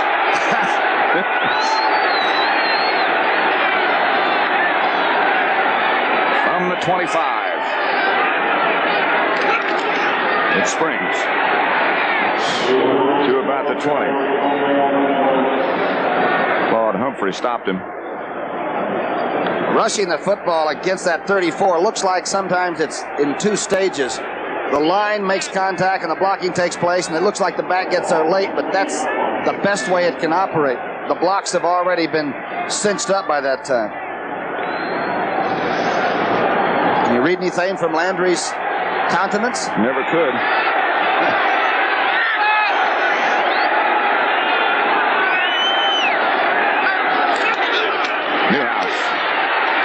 Newhouse bowls around and flails away for a few yards. That spin got the stubby one, but the very effective one out of harm's way. Claude Humphrey closed down so quickly in the end spot.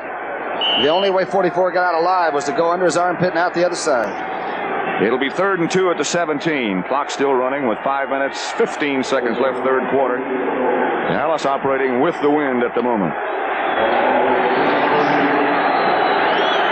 Rogers said he saw Claude Humphrey on every pass play on that Monday night game.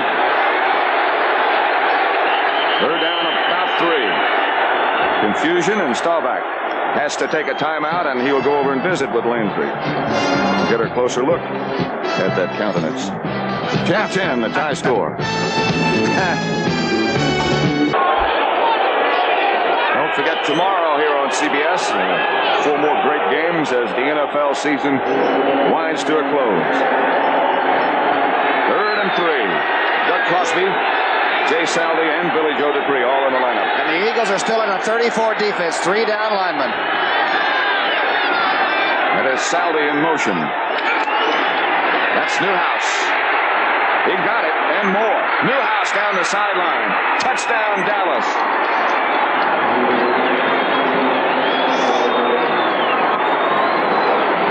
Claude Humphrey got a hand on him, but young Cosby stayed with his block. Watch the top right-hand part of your screen. You'll see 84 trying to work on Claude Humphrey, who gets to the outside but can't make control. Shara gets rolled down by Rafferty. Newhouse has picked up the slack. On short yardage. He got to the outside. Look at the blocking in front of him. Springs and Saldi and both guards. Newhouse now 68 yards on 12 carries and a touchdown. A very important one. Septien with Danny White holding. Somebody jumped. Flags all over the place.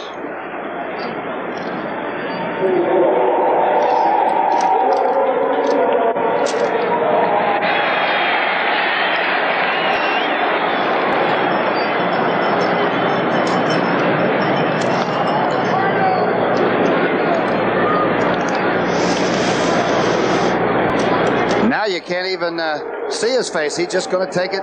Just another touchdown, huh? Another day at the office. Suddenly got very quiet. It's only Newhouse's 2nd touchdown of the year. Rushing the football. The important extra point now has become 5 yards further back than it was for Septien. And he still gets it. The touchdown play again by Newhouse from 17 yards out. The team with the win got 7 points in their quarter. He made it. Wally Henry standing back alongside Jim Tunney. Steve Wilson will hold the ball for Septien because of the wind. Dallas, very impressive touchdown drive. Henry will handle at the 4. Looking for someplace to go and finding a little room, and is cut down at the 20 by Guy Brown. Great coverage on the kickoffs. Mike Ditka's the special team coach. Here's Guy Brown, second man in. They've got to maintain those lanes. Aaron Kyle slips in now to make sure if anybody breaks through, he can cover it. Guy Brown makes a solid tackle.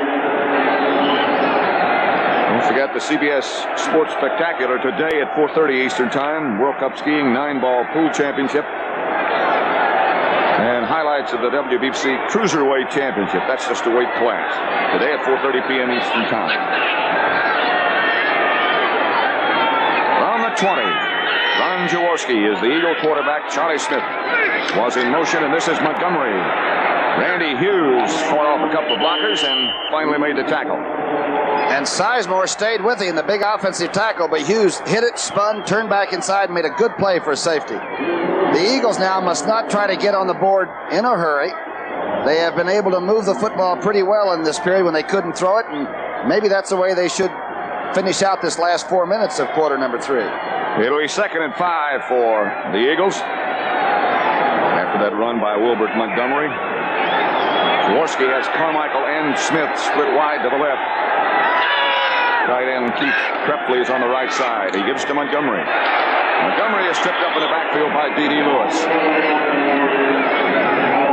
There's Marion Campbell, my old teammate, talking to that defense. That's Clausen there, the other coach on his right. No, he is yelling at him. That looks like... That looks serious. Yeah, glad we didn't have a microphone sticking around there. Marion is telling him like it is. The rock in the hard place. Get out there and let's go. He's a great coach. Minnesota, Los Angeles, Atlanta defenses were built by the Swamp Fox, Mr. Campbell. Campfield's in the backfield with Wilbert Montgomery. And he'll probably be coming out of there, and does. Both of them do. Thrown for Campfield, who's got it. Covered by Heckman, but a good throw by Jaworski that time. Ron Jaworski took a lot off and just lobbed it over. And this is the area where, of course, Thomas Henderson would be so valuable, and always was, the great speed to be able to take a receiver coming out of the backfield and going man-to-man. Hegman a little bit slower, and this time Campfield wins it. And the Eagles get a first down with 3 minutes and 18 seconds left in the third quarter. The Cowboys lead the Eagles 17-10.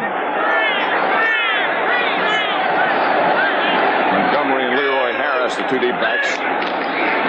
Jaworski looking for Krepley, the tight end, and has him out of bounds.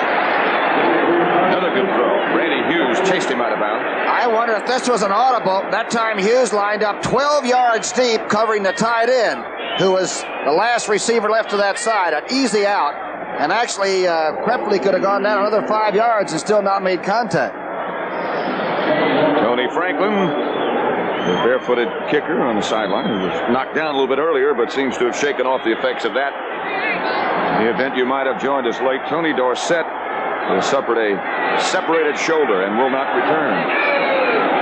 Don't know how long he's going to be out. Here's Montgomery. He could have a first down just about. Hegman on the tackle. What a tough run. A misdirection play where you come back against the grain. It makes a tough block for that left guard that has to pull into the hole, which of course is Wade Key, the old Mustang himself. Watch this action. And the Cowboys are waiting for it. Brunig and Cole. There's Dutton. Montgomery doesn't back off. He is covering that ball up very carefully, isn't he? And he got his first down.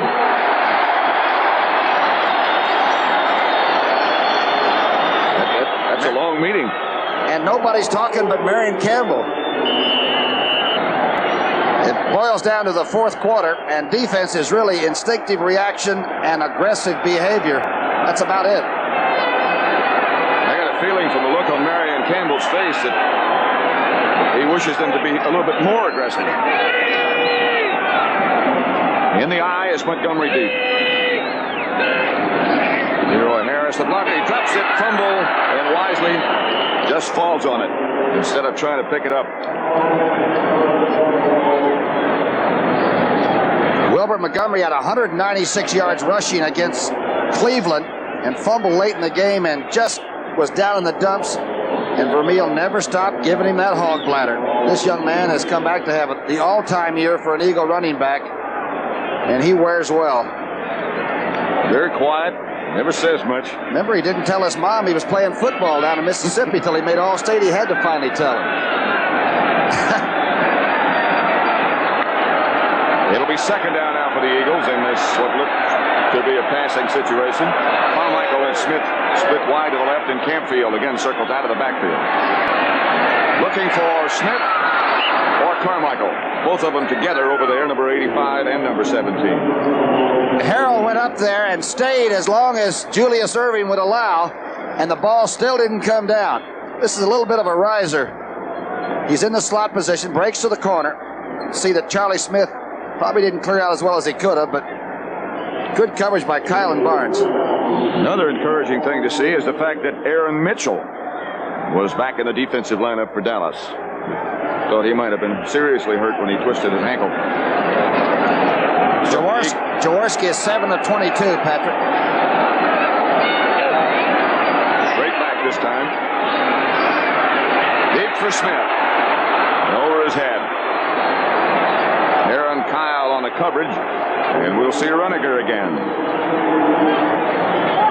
Jaworski comes out. 1:44 seconds left to play in the third quarter with Dallas leading 17-10. This young man from South Carolina has handled pressure extremely well. So has this rookie from Howard Wilson. University, huh? Steve Wilson.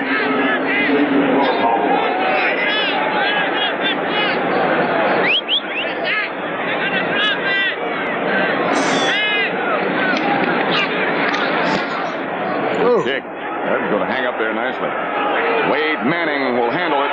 No fair catch, and Manning back to about the 45, a former All-Big Ten outfielder. Imagine they wouldn't let him play football there. Fred Bruni's an old Ohio Stater that's coaching for Philadelphia. He said, can you imagine they wouldn't let him try out for the team at Ohio State? Running down that lineup of our bowl games again, the Sun Bowl, the first one, Saturday, December the 22nd. I'm going to get the bull this time down there in El Paso. We're going to have to go early. Blue-gray game, Christmas Day. Peach Bowl has Clemson against the Baylor Bears. Cotton Bowl, Houston, Nebraska on New Year's Day. And the East-West Shrine game, January 5th. Don't forget the Senior Bowl either, January the 12th. Here's Staubach taking the draw play to Newhouse and looking deep. Tony Hill cannot make the catch. Eagle coverage by Bobby Howard and John Shira is good. I really like the way Tony's crew has handled this game, though. They're allowing the defensive backs that are in good position to make interceptions go ahead and go for the ball. On both sides, receivers have thought they were being interfered with. And look at Bobby Howard kidding Tony Hill about that. Let him play a little bit.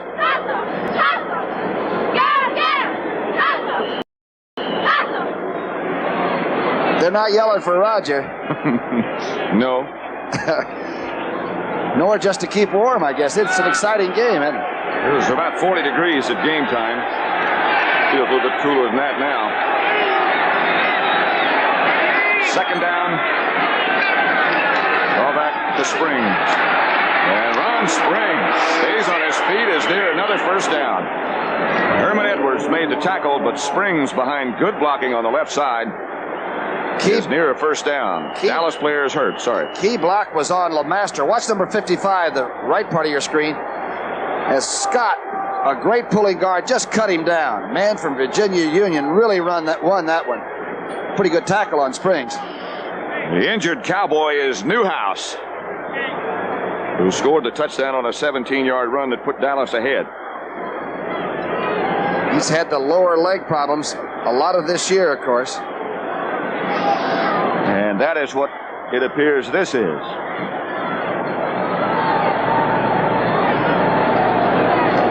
Quite a player, number 44. A Cougar right out of the University of Houston. Sunday night on CBS. Tomorrow night, 60 Minutes. Archie Bunker's Place, one day at a time. Alice, the Jeffersons, and Trapper John, MD.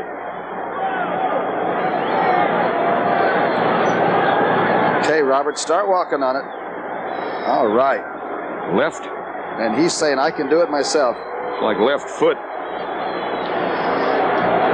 Dorsett has already departed with a separated shoulder, so Ron Springs is the tailback. He will operate now with Scott Laidlaw. Tomorrow, those regional games, the Rams, Atlanta, the Giants, the Cardinals, the Bears up at Green Bay, Tampa Bay against San Francisco. Very few players are sitting on either bench. A lot of guys are crowding the lines now. Third quarter with 55 seconds left to play in the third quarter. Dallas up by 7. Here's Springs again on first down. This time he got about 3. Carl Hairston is the Eagle tackler. Laidlaw, he's been nicked sometimes this year too. He has had a couple of outstanding games when he got 100 yards. Smart, cagey, sort of the Walt Garrison mold, out of that mold. Laidlaw's had a bad neck. Springs and Laidlaw. Springs. Here comes Butch Johnson in motion and doing that reverse pivot. Fake is to Springs. The throw is by Staubach. Intended for Tony Hill again, but again, excellent coverage by Edwards and Shira. Oh, John Shira had another interception. This fellow is so compulsed to be a good football player. He's a great one, I think, but he's going to feel so badly. Watch Hill. He's running a deep post. Herman Edwards did not get turned around wrong, and they're in good shape. The free safety man had a chance for an INT. That's 2. It'll be third down now. Clock stopped with 5 seconds left to play third quarter. It'll be 3rd and 6 at the 41.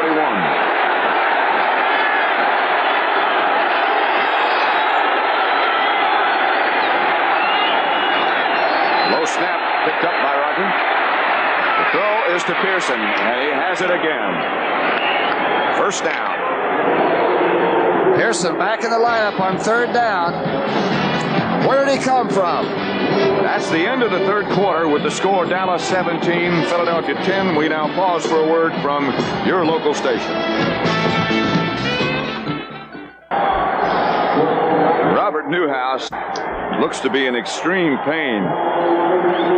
Left leg or left ankle, I'm not sure which. I think it was a small bone in the lower leg. Wasn't it the fibula that was stress fractured for some time? Yes. 1st and 10 for the Cowboys. They've lost both their starting running backs, Newhouse and Dorsett. The handoff is to Ron Springs. Springs is taken down from behind by Jerry Robinson. Is that speed? Carl Peterson, he's the director of player personnel, the administrative head for Dick Vermeil, said they knew this young man all the way from high school in Santa Rosa to UCLA, so when they got their number 1 choice, they said, why don't we take a linebacker we know has speed and is going to be a tremendous player in this league. He's made about 3 or 4 key tackles down this stretch run that have really helped him. That's the leg of Robert Newhouse. He had a special brace on it anyway. Protection. Pearson is the deep back now. Preston with Scott Laidlaw. And the pitch is back to Pearson. Back to perhaps the line of scrimmage. That's it. Carl Hairston. And a great play by number 51, Reggie Wilkes. Wilkes turns the play in early, and Harrison gets away from Donovan and makes the tackle. Looks like that Eagle defense that Marion Campbell yelled at is getting the message. Very aggressive here.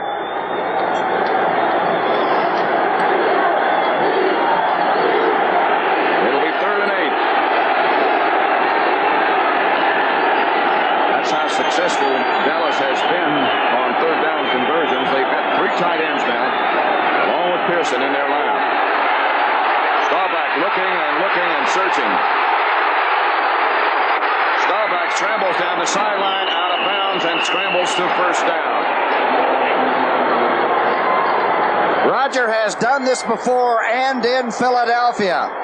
He's a great runner. Again, he's cool. Now watch Dennis Bigfoot Harrison, number 68, the second-year man from Vanderbilt. Here's Humphrey taken by Cooper, and now the chase, and a 288-pounder almost catches Roger, but not quite. There have been people chasing him for years. Out of bounds on the 17. The word on Newhouse is encouraging. It is a bad bruise, and it is possible he could return to action. That is good news. Woods Johnson circles in motion, and this is Laidlaw. Scott Laidlaw still on his feet inside the 10. Fumble. Cowboys have it. Boy, Butch Johnson made the quick signal. The Cowboys have it. This stadium just shook a little bit at the foundation. There's some player, Donovan at left tackle. Here's what happened when the ball gets on the ground. Donovan gets it. Also gets wrapped. Boy, the guy who recovers a fumble really takes a beating. That may have been happening to Dorsett earlier in the game, huh? Reaching for that fumble. That's hard, artificial turf. Second, and looks like about a foot. At the 8. Nothing doing. Nothing whatsoever. Randy Logan led the defensive charge. Defense now with the back to the goal line. Again, they're thinking, why didn't we make those interceptions we had a chance to? But you can't worry about that on defense. It's always the next play. Forget what's happened in the first, second, and third periods now. Loss of about a yard as John Bunting and Randy Logan converged on Ron Springs to knock him backwards. Man of the moment might be number 1, Mr. Septien, huh? Certainly in range. 3rd and 1. All 3 tight ends in the game for Dallas. Saldi lined up on the left side as the flanker. Handoff is to Springs, and he has.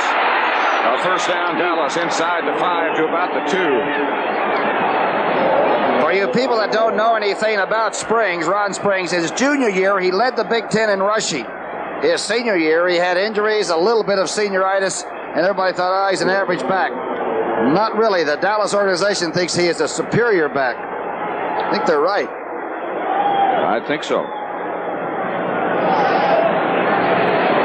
Straight line. 1st and goal, Dallas at the 3. They lead 17-10. Larry Brinson and Ron Springs are now the running backs. Handoff Brinson. He is hit right at the line of scrimmage. Got perhaps a foot, then is knocked backwards. Well, every other play is a total wipeout. Each offense has felt that all day. One play goes well, you come back with something that should work, and the defense is there to nail you. Look at this contact. And Brinson is a load. He's one of the fastest backs probably in the National Football League. At 220. Frank LeMaster made the tackle, no gain, 2nd and goal at the 2. Springs and Laidlaw now the 2 runners. Saldi in motion. Staubach looking. Throws in the end zone. Almost picked off. Intended for Laidlaw. Shira almost had it. Penalty markers are down.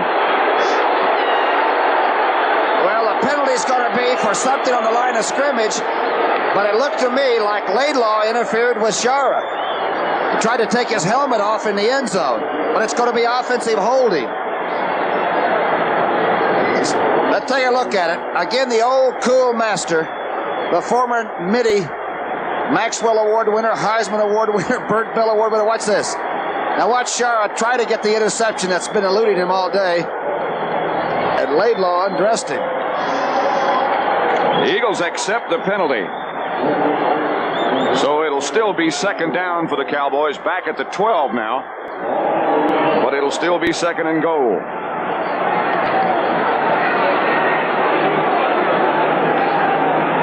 B.J. Dupre, 89, hasn't caught a ball against the Eagles in a long time. He is lined up as the tight end on the left side. Doug Crosby is on the right. And And suddenly the pressure goes back to Septien again. Staubach with lots of time fires intended for Dupree. He cannot hold on. Herman Edwards knocked him down. He still hasn't caught a ball. Dupree, watch him delay a little bit now. He'll work on Wilkes. Now he'll slip out in the flat. Roger really doesn't want Dupree. Everybody else is covered. Good play by Herman Edwards. It'll be third down and goal. 10 minutes and 24 seconds left to play. Dallas up by a touchdown. There's a lot of shuffling and jiving. A lot of players going in and out on both sides now. The Eagles are already in the playoffs. Dallas would clinch at least a wild card spot with a victory today.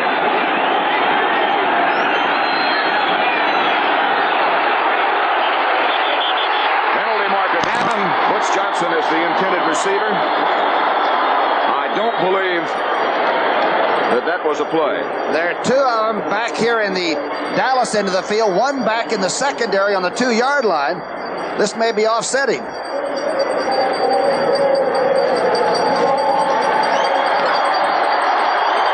It is a play. It is fourth down. And the Eagles decline.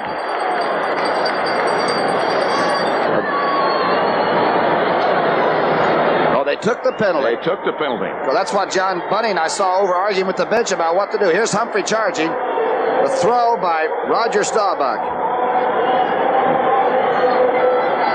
It remains third down. I was incorrect. Line of scrimmage back now at the 17.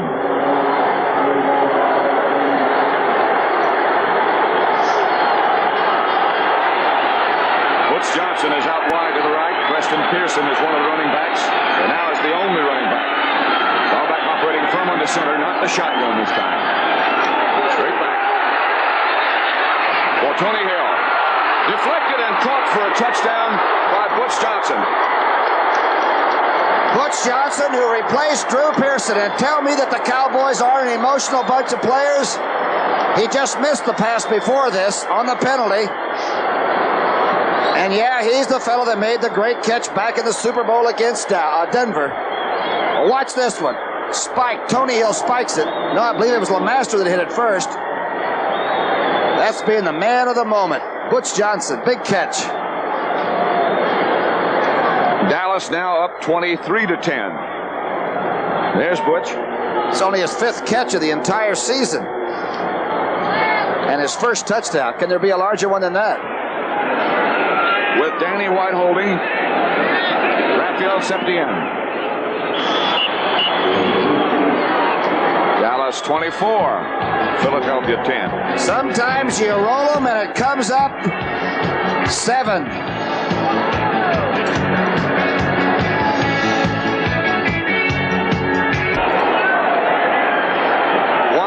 Why did the Eagles take that penalty and give them a chance for a touchdown? I was questioning that. I wondered why they would do that, but they did not have a choice. They had to take that penalty. It was illegal procedure. Right. Wally Henry. Knocked down at the 35. Wade Manning was the first man to make contact, and then Robert Shaw made the tackle. Obviously, if the Eagles would have had a choice, they would have let Raphael Septien take a shot at 3 points and hold out for a touchdown and a field goal themselves to tie later. 10:05 left to play. Dallas leading 24-10. Don't forget the Mixed Team Golf Classic coming up next here on CBS. 10 minutes left. A lot of time for a professional football team to operate. A lot of time. Jaworski is the quarterback. And you do not start throwing on every play yet. Or maybe you do. Diving catch by Scott Fitzke. Number 81. Here's the young man from Penn State. He barely made this team. And this is his 5th catch of the year. The stadium might be shaking. Our picture's a little bit bumpy, but that is an incredible grab. Great concentration. Aaron Kyle kept him down. Dick Vermeil. His team in the playoffs for the 2nd consecutive year, but right now trailing 24-10 to Dallas with 9.5 minutes left to play. Jaworski again. Throws outside to Montgomery with blockers in front. Montgomery. Hit by Randy White. A run down by Randy White, and another Cowboy is injured. It's Randy Hughes again. What a play by Randy White. Wilbert Montgomery was gone. Watch the blitz by Dallas. It's picked up. The perfect call. The quick swing pass. And watch number 54. Folks, this is a football play. Wilbert's gone to the races. Uh-oh.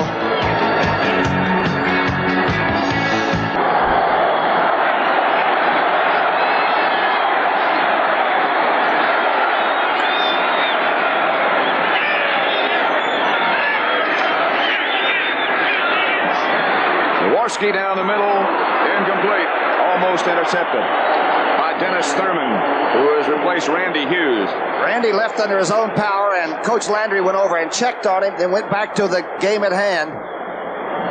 There he is. It looks, he just must have gotten wrapped something fierce. Some play by the Eagles and a great defensive play by Randy Hughes' teammate, Randy White. He's in pain. Here's that defensive play again. Number 54 standing up on a bad foot. How he makes this move all the way across. Incredible. Larry Cole turns it back in. He's a defensive tackle running too. Look at this play. Remember that one, folks, later on. Second down for the Eagles and Jaworski. We're checking on Randy Hughes right now. Should know in a second. The throw from Jaworski, broken up by Aaron Kyle, intended for Scott Fitzke.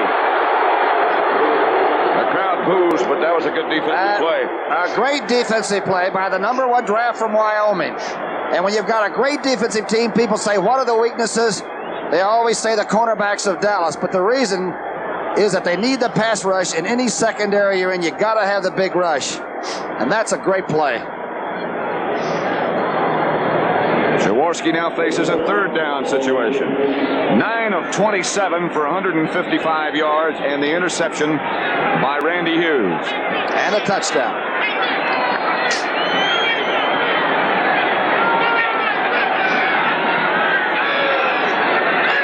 Third down. Jaworski to Montgomery. And he might go. Montgomery to the 5. Dennis Thurman finally made the tackle. Montgomery wide open. It was a weak side swing back. Krepley is to the right. He gets away from the linebacker. This is the pass rushing defense, and nobody is there at all. And Wilbert is under a full head of steam. Cliff Harris makes the shot, and now Thurman finally finishes off Wilbert. That was Krepley with the good block on Cliff Harris. Here's what happened. Hegman got caught up near the line of scrimmage, and this time the offense outthought the defense. Good play by Kyle again. Larry Barnes and Wilbert Montgomery, the running backs, and this is Montgomery, who drags Dennis Thurman down to about the 2. There's Randy Hughes. He must have some kind of they think must be a fracture. They're putting that right arm into a plastic bag and zipping her up. That must be what it is. 7 minutes, 25 seconds left. A lot of time. Second down at the 2. Montgomery comes out. Larry Barnes and Leroy Harris, the 2 big backs, operate now on second and goal for the Eagles at the 2.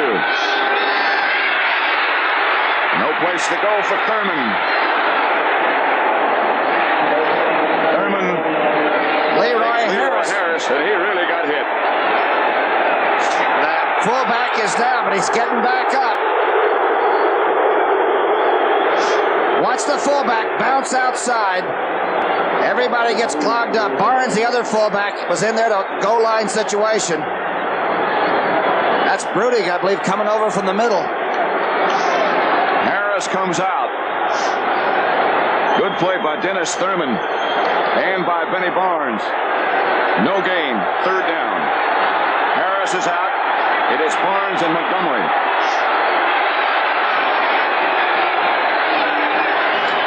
Jaworski looking wide, being chased, throwing to Montgomery at it and dropped it, but a penalty marker is down.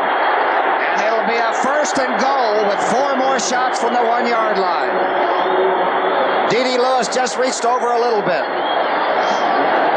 Here's Jim Tunney. That'll be a first down, Philadelphia. Montgomery across the middle. Oh, big rush by Dutton and Huther. A close call. It'll be first and goal, Eagles. At the 1, here is the same play again. And Wilbert had lined up in the slot position outside. They're taking Randy Hughes in for x-rays. First and goal, Eagles. Handoff, Montgomery is knocked backwards by Huther. What a hit. And remember, there goes Randy Hughes. Remember last week, Randy doesn't want to leave the field. He wants to see it. Remember, the Giants had 3 runs a week ago and then tried to pass on the 4th down and did not make it. Some tackle. Bruce Huther. Larry Cole hits him first, number 63. And then Huther puts on the shellac. And White was there too, and Brunig was showing up. Second and goal from the 2. 6 minutes, 20 seconds left to play. Montgomery over the top. And let's see, they have not signaled yet. No touchdown signaled yet. No, not yet. Wilbert Montgomery takes off at the foul line. That's Dutton's closing in. Wilbert gets up and over. You're going to be able to make this call yourself. That ball is right above the line, but I believe it was an accurate call. I don't think he broke that invisible line yet. It's about as close as you can get to scoring without. And now it's third down. Montgomery is the deep back along with Larry Barnes in front of him. Jaworski gives to Montgomery, and he is in.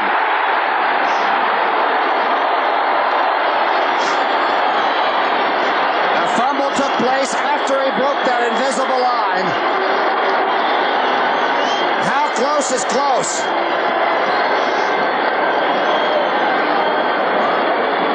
Brunig in there trying to block it up.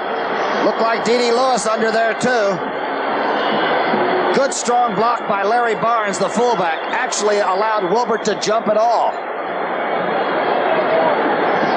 And Tony Franklin with John Shira holding. And just less than 6 minutes left. And a very important extra point.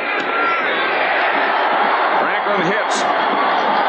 It's 21-24-17. Dallas. Penalty marker down. Again, and we'll wait and see. Everybody might think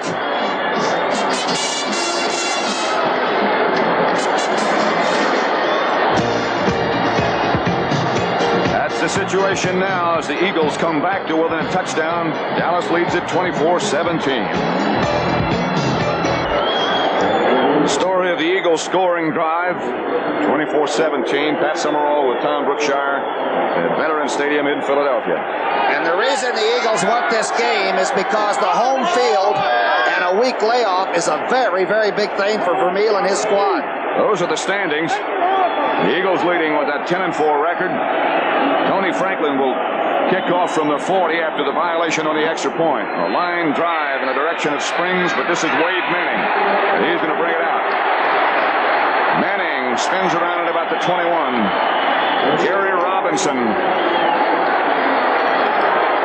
Mark Slater. The tacklers.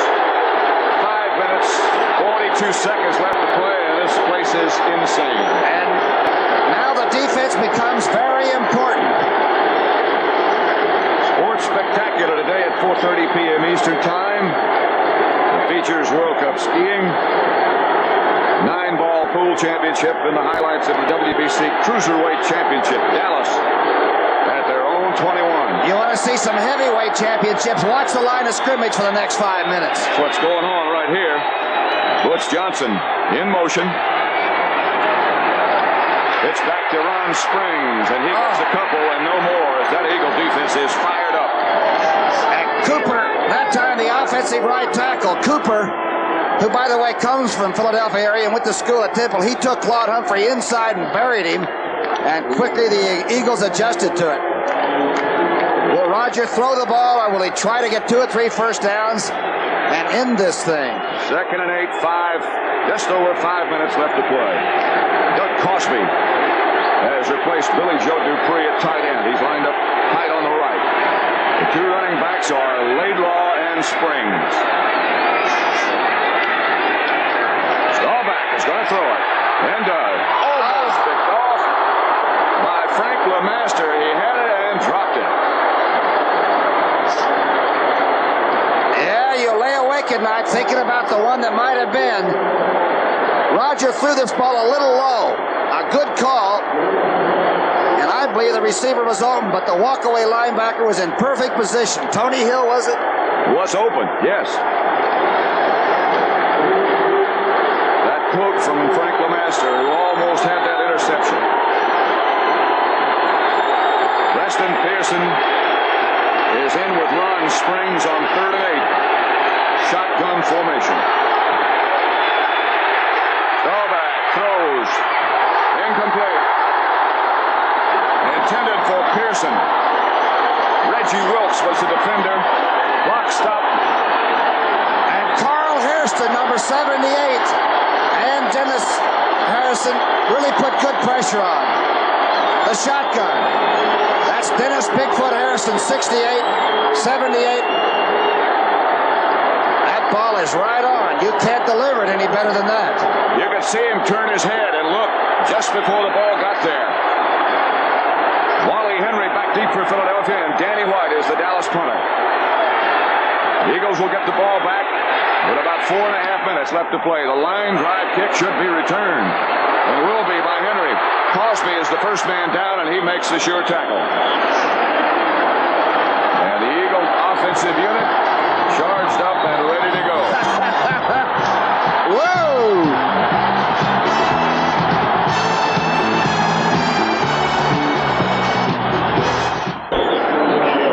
Philadelphia Eagle.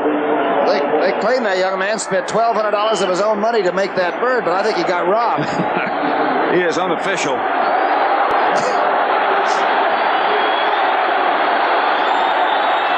At the 45-yard line, the Eagles go on offense. And this is Montgomery. Wilbert breaks a couple of tackles, and then the Cowboys swarm, led by Bob Brunick. Is Montgomery important? On that last scoring drive, he had 36 yards rushing and 11 receiving. If things happen with the Eagle offense, it's with Wilbert Montgomery. A 6th-round draft choice from Abilene Christian. He got 4, so make it 2nd and 6 at the 49. 4 minutes, 10 seconds left to play. Scott Fitzke, wide receiver on one side, Carmichael on the other side. Jaworski throws and has a man wide open. The fullback, Leroy Harris, gets an Eagle first down.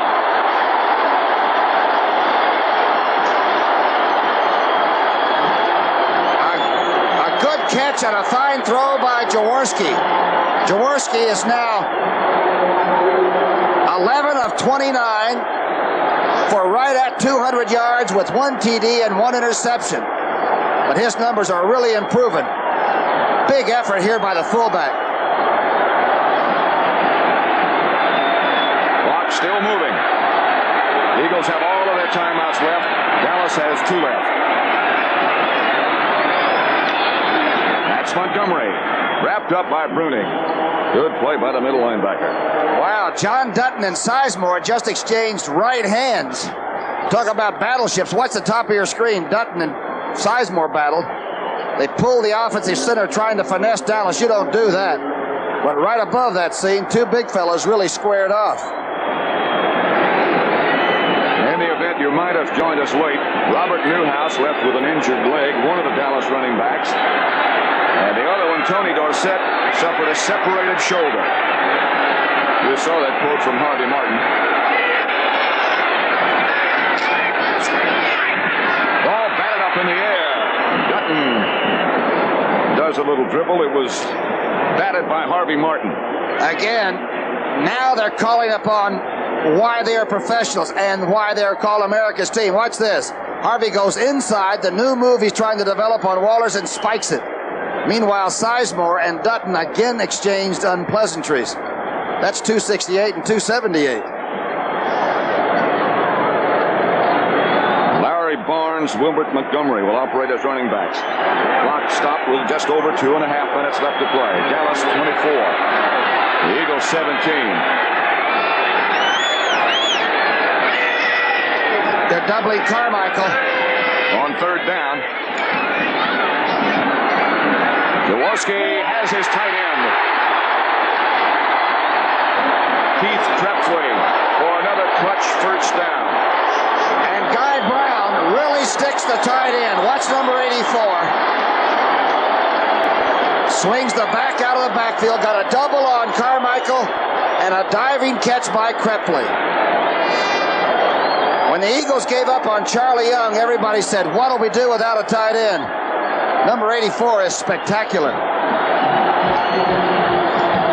Exactly 2 minutes left to play as Jaworski comes over to talk to Vermeil. The score is 24-17. This is the largest crowd ever to see the Eagles play at home, and there are no-shows. We got a full house right here in our booth. Look at this. Speaking of full houses. That is a mask, we're told. 2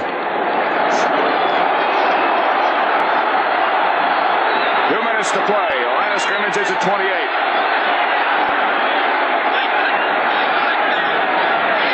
First down, Eagles.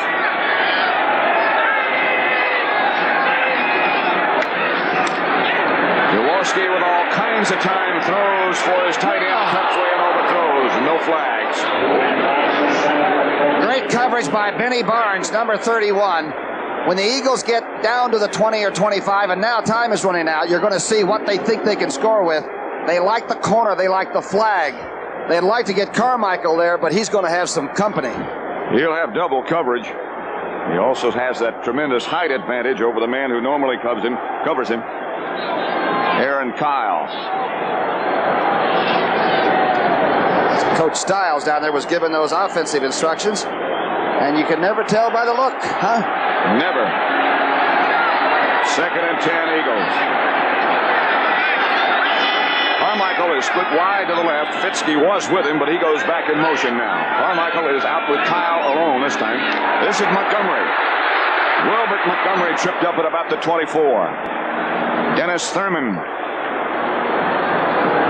Another great play by Benny Barnes, number 31. Let's watch the top and see if the secondary man comes up, plays Sizemore to the outside, the 268-pound tackle, and somehow slowed the play up enough to get help.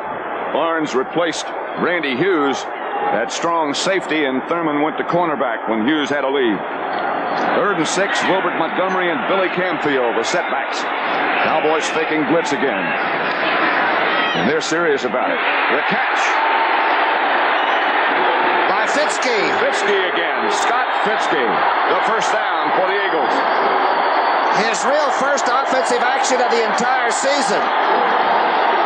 A young man from Penn State. A low throw. A great catch and very carefully done. Here came the blitz. You get into Dallas territory, deep in there, they'll try to hurt you with too many people to block. First down for Philadelphia at the 17-yard line of Dallas.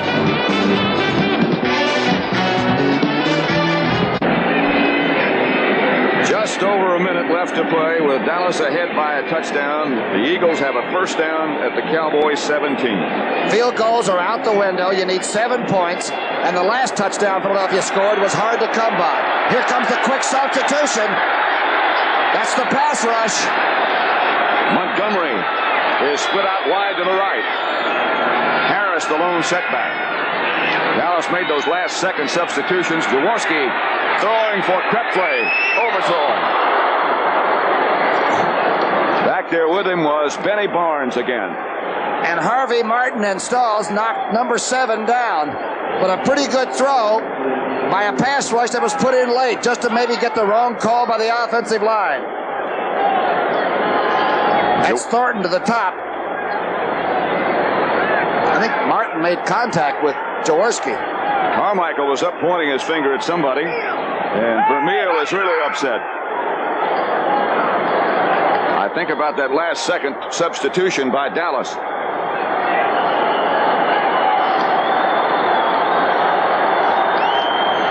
He's not pleased at all. And they're using a timeout, but you can't say it's wasted right now, because now you want to make sure you get 7 points. And Dallas calls a timeout. They're saying that Dallas had too many men on the field when the ball was snapped, I'm sure.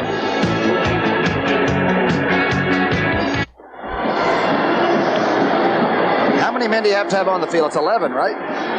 Vermeil thought that Dallas maybe had 12, and then the next play, Dallas maybe was going to be short, so they called the timeout? I think that's what happened. I think they only had 10 men out there, so they used one of their timeouts. They have one left. The Eagles had 2.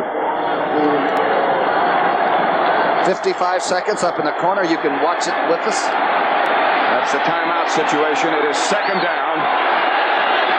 Where's Carmichael? He's the slot. On the left side. Jaworski.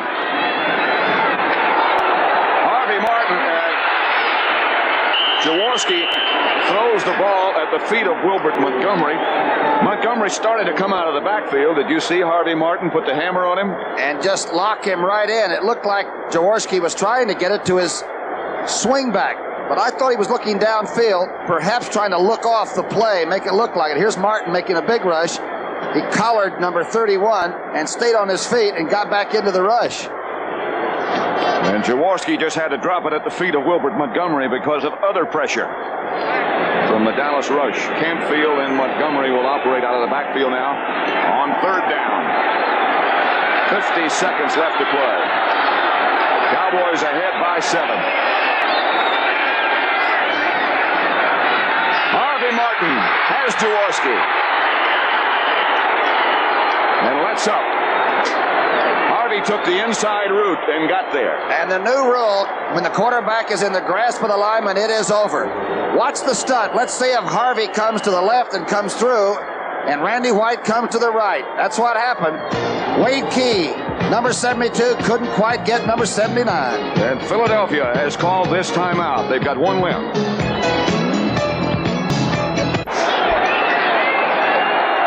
Fourth down. 45 seconds left to play. You don't blitz, do you? Or is Dallas getting ready to? It looks like it, but I don't think I would. Long count, and they're leaning in like they're coming. And they are. Jaworski just lobs behind Carmichael, and Dallas will take it over. They put the heat on, run. He tried to hit a 6'8" receiver running the post, but what a gamble and what a play. I wonder if Jerry Tubbs, the linebacker coach, is the one that sent it down from upstairs. Here they come, folks. A lot of them. That was Guy Brown who got to Jaworski just as he let it go. Cliff Harris came too, so the safety came. They didn't leave too much to chance, did they? There are not enough people in the trenches to block all those fellas. What a contest. Boy, this is the best one we've had in a long time. It rejuvenates that team. They've had a lot of injuries today. They have lost Newhouse and Dorsett. Look how quiet the Eagles are on the Eagles sideline. Staubach just squats down. And the Eagles get into a little shoving and pushing.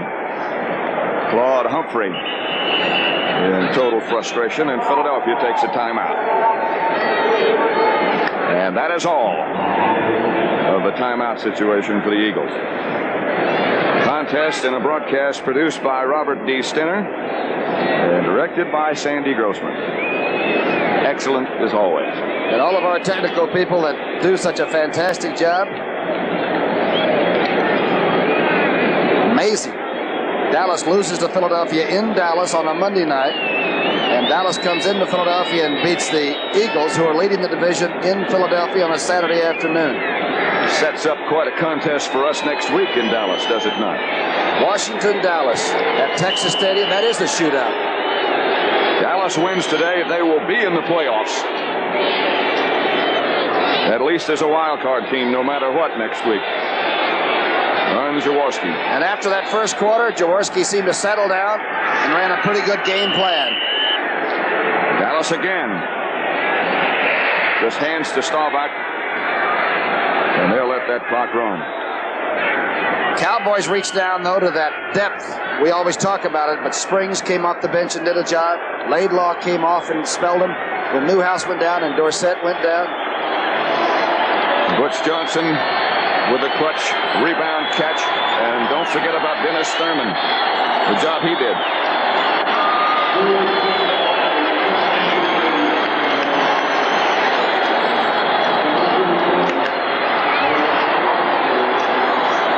Dallas 24, Philadelphia 17.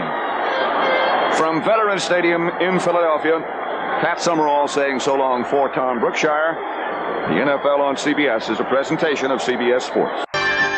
Good afternoon, everybody. 2 Sundays to go, and not one division championship wrapped up yet in the NFL. Yesterday afternoon, this weekend began, and Seattle upset Denver 28-23, but it really doesn't make that much difference to the Broncos. It's going to come down to a week from Monday night, Denver and San Diego against the Chargers. Also, the Dallas Cowboys took the upper hand in the NFC East, beating Philadelphia behind Roger Staubach. A really great victory for us. There was a lot of key plays in the game, and offensive line really did a heck of a job. They kept them away from him. Butch Johnson made a sensational catch there in the end zone, so it was a big win for us. Butch Johnson is out wide to the right. Preston Pearson is one of the running backs, and now is the only running back. Staubach operating firm on the center, not the shotgun this time. Straight back for Tony Hill. Deflected and caught for a touchdown by Butch Johnson. The Eagles secondary would love to have this play back. Watch Tony Hill, number 80. Keep your eye on him and not the ball.